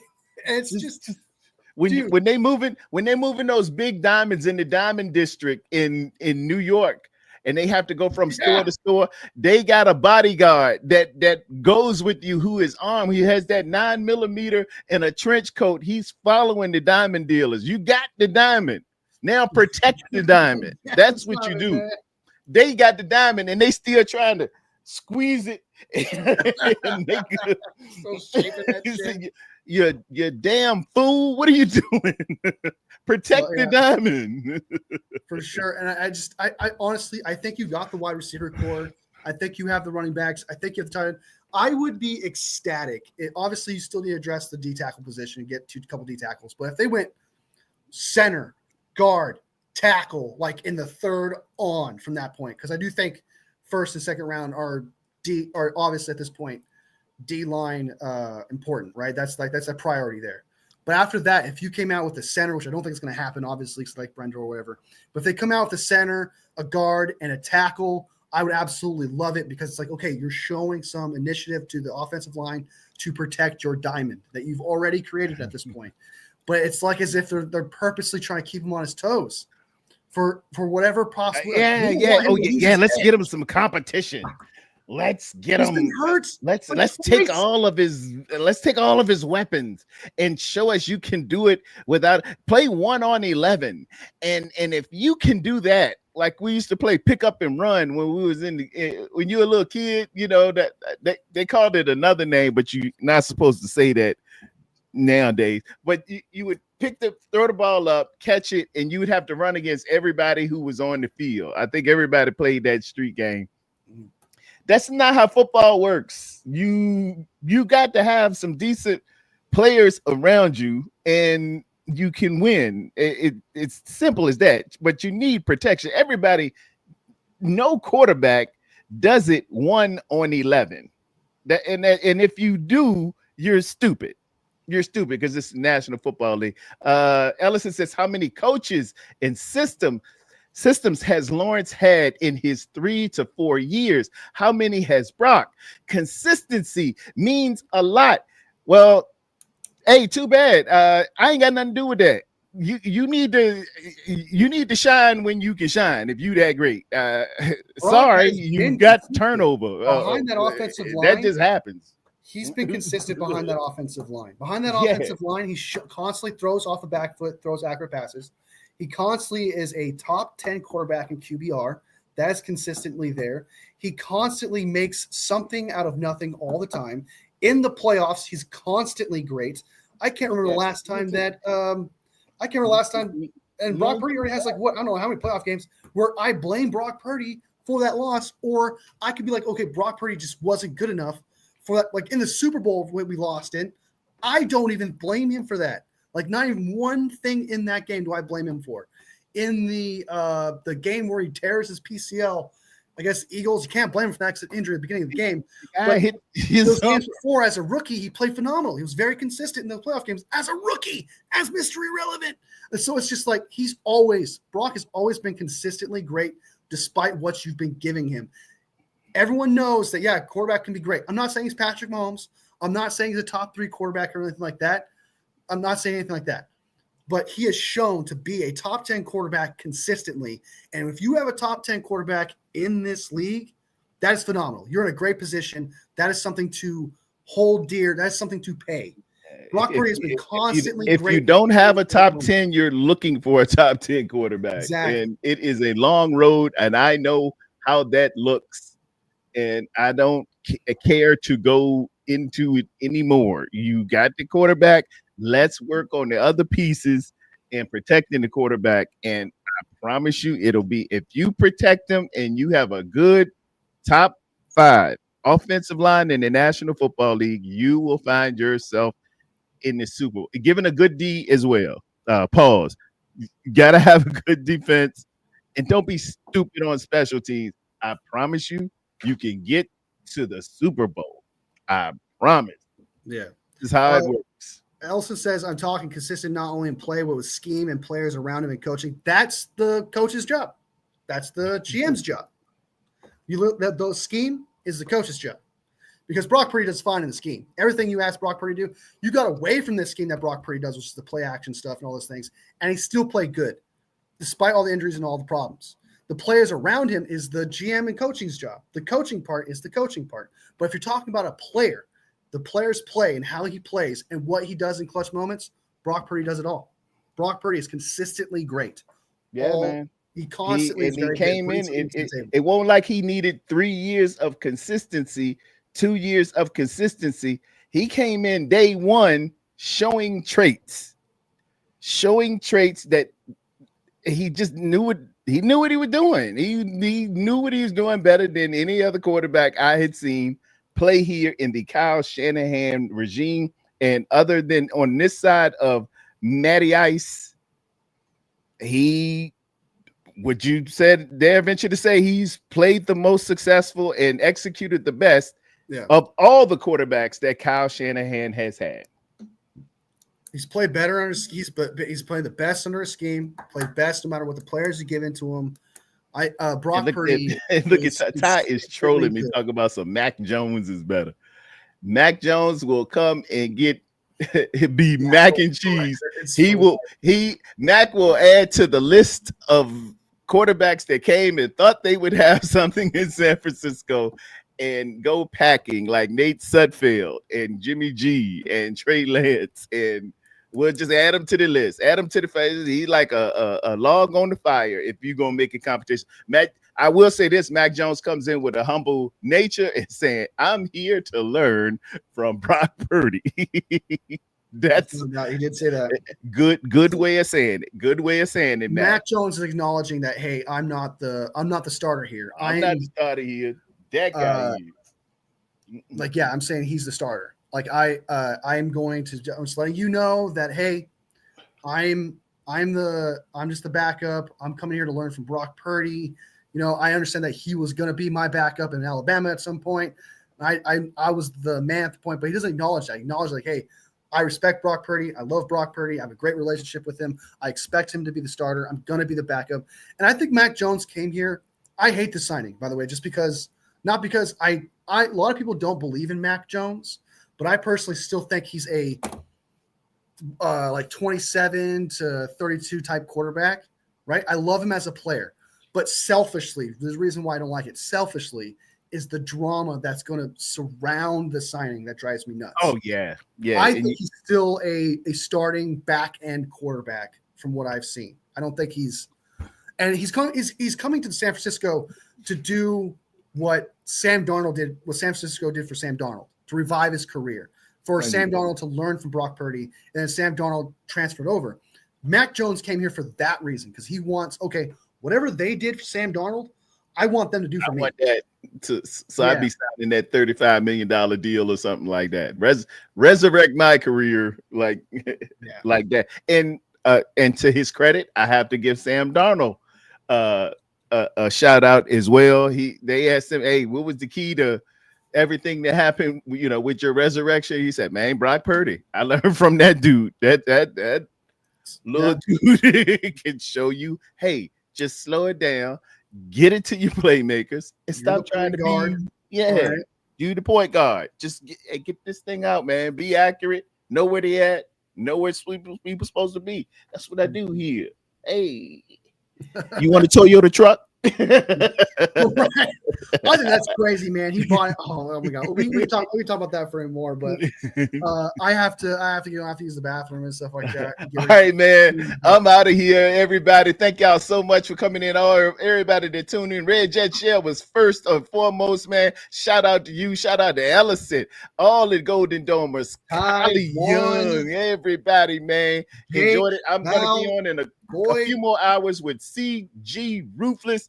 Wolfie, are you on tonight? Maybe I'll definitely let you guys know in the posts if I do. If not, it's definitely gonna be tomorrow for sure. Y'all subscribe to my man Wolfie. Y'all know how we do here. Thank you so much. Good night and God bless.